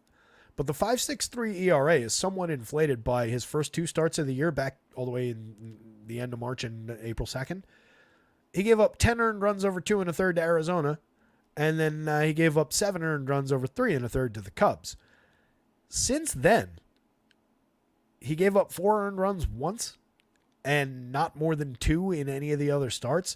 And since, again, there's a big gap from April 14th to June 23rd, since coming back June 23rd, he has not given up more than 2 runs. Struck out 4, struck out 3. 4 Ks against the Nats, 3 against the White Sox, 5 against the Royals, 9 against the Reds, and then 4 against the Giants. Fortunately, at the end of the show here, I'm sure we've dwindled in some numbers. We're down to 36 people watching the show. Hopefully, everybody here knows me well enough to know that I'm not actually enthusiastic about this play. It's just the DFS of it, or not even knows me, just knows DFS. You guys are the hardcore grinders. You guys are the ones who understand what I'm saying when I say for 5,500 as a free square, it's, begrudgingly kind of on the slate. It wouldn't stun me if that became a good value play on DraftKings. 7 innings, even if he gives up 3 or 4. Find me a couple of Ks along the way against the Giants team that this projected version of this Giants lineup, 26.6% strikeouts. Give me that 5 strikeout game you had a few ago. Larry C. locking in Freeland. Jake Swales, Cy Freeland. It's exactly what I'm saying, yes. Kyle Freeland is the best pitcher in baseball. You'd be crazy not to play him. That's exactly what I'm saying. On the other side, Kyle Harrison for 69, not all that much more expensive than the other Kyle, and definitely a better pitcher. 3.86 ERA and a 4.44 xFIP at 20.3% strikeout rate. As I said at the top, he hasn't really found his footing completely in the show in any sustained stretch, but there's a lot of talent in that young lefty. He projects out pretty well. He's very cheap across sites. Definitely on the board, but I think he'll get a little bit popular, and obviously he'll be way more popular than his opponent here. Michael Knack locking in Fitzgerald. Yeah, Fitzgerald's potentially legitimately pretty decent. Solid righty bat off the top in the 2 spot there. 3,500, 2,900 over 110 plate appearances, slashing 316, 391, 602 with a 286 ISO. 6 home runs and 7 stolen bases. Freeland's also going to have to navigate Jorge Soler and all his right-handed power, Elliot Ramos and all his right-handed power, Matt Chapman and blah, blah, blah, blah, blah. Patty Bailey from the right side, David Villar. There's a lot of right-handed bats in this lineup, and there's a lot of guys with double-digit barrel rates or close enough. There's a lot of guys with pretty solid hard hit numbers. It's a challenging start for Freeland for sure, but he was just successful against this same group of guys at Coors Field. But again, greatly prefer the Harrison side of this equation if you can afford it, and you don't have to decide between these 2 pitchers full slate-wise. Starting with the Rockies and their low run total, maybe it's me. Maybe it's just, The idea that they'll be significantly lower owned, 3.49 implied total doesn't really give us much. I don't know. I'm just kind of a sucker for some of the bats in this Rockies lineup, but the hitting environment kind of keeps me away from this one. That low Vegas total keeps me away from really getting enticed by their siren song. I do see Michael Talia as a good investment at 10.77 in the home run model. He's hit 16 out of the ballpark in 217 chances. Another guy with Stantonian kind of contact, 286 ISO in the small sample of opportunities. Hunter Goodman's also got similar power upside. He's got a double-digit barrel rate, 40.7% hard hits. Both of those guys are super high strikeout players, though. Both of those guys at or below the Mendoza line, sub 300 on base. There's no reliability there. There's just some counting stat upside. And that's true for a lot of this team. Again, the park conditions, the 50-degree temperature, the low run total, all going to keep me off of this Rockies squad tonight. But if you are going there, those two are on the board for a infrequent home run. Charlie Blackmon from the top, 4,200, effective enough at just getting on base, provided correlated scoring, but we're at a 97 WRC plus on the season. Ezequiel Tovar is having a good year, 198 ISO, 104 WRC plus, 17 home runs on a solid slash line. Kid's a decent enough shortstop, 39-34. Love the price on DraftKings if you're going to Rockies. Not as much on FanDuel, but he's still a very high priority Rocky if you're stacking them. Just probably not going to stack them today. Ryan McMahon at 41-29, another guy who's a high priority Rocky, but not a high priority individual as the full slate goes. 41.29 is an aggressively good price for a guy with 15 home runs, though. 111 WRC plus. Brenton Doyle, the most expensive Rockies bat on DraftKings, but don't let the coloring fool you. That's only 4,500 over there. 33 on FanDuel. He's got 17 homers and 20 stolen bases in 404 plate appearances. 201 ISO, 114 WRC plus. He's been downright good, and he's a right-handed bat in the heart of the lineup. If you're stacking Rockies, he's a super high priority. Chris Bryant at 35-23. Pretty bad over 111. We're at the Mendoza line. He's only hit 2 home runs. Just need to get him out of this organization. I think he comes back at some point and has a good year. I don't think he's completely dead, but I could be wrong. Haven't really seen enough of him over the last 2 seasons. Elias Diaz and Brendan Rodgers mix and match plays at catcher and second base. Diaz is pretty good, 283, 333, 402. Just a 91 WRC plus. That could be better given the pretty solid average and on base percentage there. For a fair price, if you're going to Rockies, he's one of your stronger priorities on DraftKings. Not as much on FanDuel, but you could treat him like he's a very cheap first baseman over there and not be far off. Rodgers is just an okay second baseman. 270, 313, 394 without a lot of counting stats. Soler for just 3,900 on DraftKings against Kyle Freeland does have appeal. 11 home runs for him on the season, a 169 ISO and 374. We're way off the mark for output, for power, for premium contact, for any kind of reliability. But just the memory of who this guy is as a power hitter makes it an appealing spot at that price. 3,000 on FanDuel is cheap. It's not this cheap. That is extreme discount territory. Again, Fitz for 3,500, both middle infield spots on DraftKings is a glaringly low price. 2,900, same thing on FanDuel. Bargain plays off the top. Ramos has a 14.8% barrel rate and 48.7% hard hits with 14 home runs on the board and a 208 ISO. He's created runs 42% better than average over 293 plate appearances so far, and DraftKings sees appropriate to price him at 4,200. FanDuel at 3,000 is a little closer to the mark. But this is like Vientos, where it's just like this is not at all reflective of what this guy's done so far this year, and we're out to a half season of plate appearances now of consistently good quality. And this is him delivering on who he was supposed to be. This is not just some guy who just had no track record in the minors and then out of nowhere became a good hitter. There's full justification that he should be a 5,000 plus player. Chapman for 41 is a good bargain as well. 33 on FanDuel. He's your highest priced Giants bat on FanDuel, which, again, doesn't really make sense. He's hit 14 homers. He's stolen 11 bases, 176 ISO, and a 113 WRC+. plus. It's an interesting year out of Chapman. He still does have a great barrel rate, very good hard hit rate. Patty Bailey is a cheap catcher option with a lot of quality. 274, 345, 409. He's created runs 17% better than average. He's got a little bit of power, and he's got great correlated scoring opportunities from both sides of the plate. David VR for the dead min on DraftKings is kind of interesting. Against the lefty. 22 plate appearances this year. He's hit a home run and he's got a 286 ISO, but who cares about that? In 140 last year, he wasn't that good, but he hit 5 home runs in just 140 plate appearances, 169 ISO. 2 years ago, 9 home runs and 181 plate appearances with a 224 ISO. Now we're talking 124 WRC plus. Memory serves. We've got some pretty great splits against lefties, too, for the career.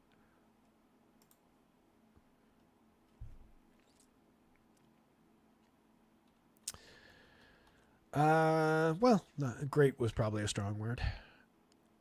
229, 301, 427, but a 198 ISO against lefties. Oh, interestingly, actually a 212 ISO against fellow righties, but his creator runs 5% better than average against lefties. 5 of his 15 home runs have come in fewer plate appearances against lefties. A little bit of appeal at the dead min. I don't love first base positioning, but it's playable. 2,100 on FanDuel, you know I would rather have him at second base. Just go like second, outfield there, and then 2 of the other guys. They're cheap. Tyler Estrada, Mike Yastrzemski, Derek Hill, all solid mix and match options late in the lineup. 9 home runs for Estrada, 8 home runs for Yaz so far. 186 ISO for Yaz on a 114 WRC plus. Estrada really struggling to get on base, but has more ability than this. We've seen him as a better player than this over time. And then Derek Hill, a little bit of ability to knock the ball out of the park. He's got 3 home runs in his 47 plate appearances so far, 200 ISO, made effective enough contact.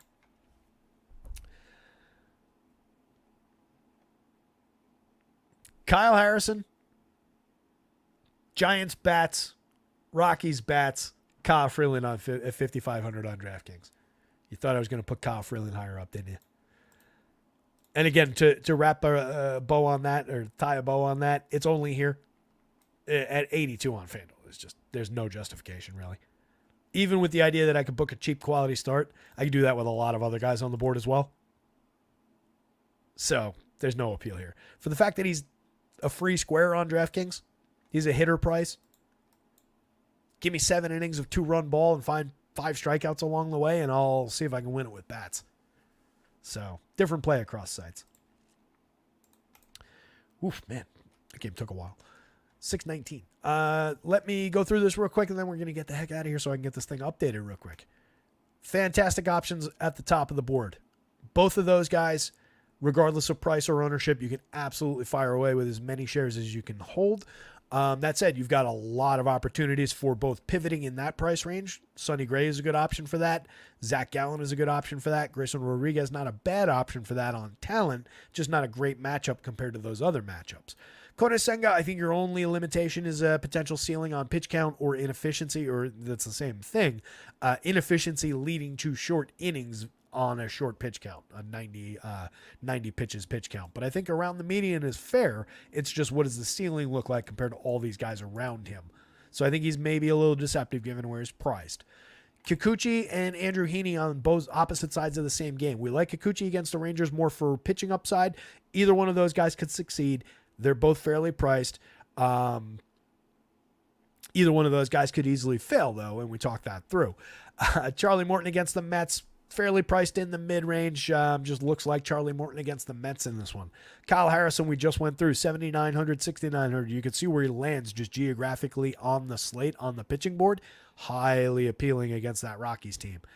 Fromber against LA. I could see Fromber succeeding and putting a nice ceiling on those median projections, 8,800, 8,200 on DraftKings especially. Fromber Valdez is cheap. If you have any faith in that talent at all, and I have a lot of faith in it, I have no real issue playing him against the Dodgers there. You just got to roll the dice that he finds a few Ks along the way, and it's a greatly diminished bottom end of the Dodgers lineup. So to me, it's believable enough. Nestor Cortez for 7,800 is very cheap on FanDuel. 8,500 is a lot more problematic on DraftKings. I think it's just more likely to come in around here. He gives up a few runs. The Red Sox pulling a decent total, and just because they're not as good against lefties, there's a lot of good righties in that lineup. I'm more inclined to draw Red Sox bats, and they were very low owned. To me, the Red Sox look like a little bit of a sneaky angle into the stack bats-wise, rather than going to the Nestor play. Mackenzie Gore, I think, could succeed. I just don't think you're getting as big a discount as compared to some of the other question marks on the slate. No reason for me to believe that he can't succeed against St. Louis, though. Just been really inefficient and not great over his last few starts. Luis Ortiz been on a bit of a roll, very cheap. It's more in terms of limiting runs than it is in big strikeout upside. So it hasn't been great for DFS purposes, but he's very, very inexpensive. Could continue that stretch of limiting run output. Brady Singer is interesting at 81 on DraftKings. Absolutely could succeed against a high strikeout against right-handed pitching and fairly high strikeout overall Cubs lineup. But I think enough of that Cubs team that I'm a little bit hesitant to really push the shares, especially at 9,000 on FanDuel. That's limited compared to the rest of the board there. Gavin Stone, don't really want to target Houston with him, but he's okay enough that you could probably get to around this level. It's just that probably doesn't win you the slate today. Drew Thorpe, I think, is good, and I think there's a little bit more ceiling to work with there. That's probably a better play than any one of these couple right here. Just because 66, you're offset by price already, and that's actually the best strikeout matchup among anybody from Colorado, below Colorado. So Thorpe actually probably gains ground when we talk about ceiling and jumps to here. He's just not been good so far at finding those strikeouts for us. But the kid is very talented against a bad Seattle lineup. Blackburn, probably not going to give you enough juice in terms of innings. Carson Fulmer, no, against Oakland. Freeland, we just talked about. It's only over here. He's in the absolute bottom of the bargain bin, but he's very cheap. Bayo against the Yanks with a big total is kind of a no for me. Rogers, no. Hendricks, no. Mazur, no. Here's your home run board.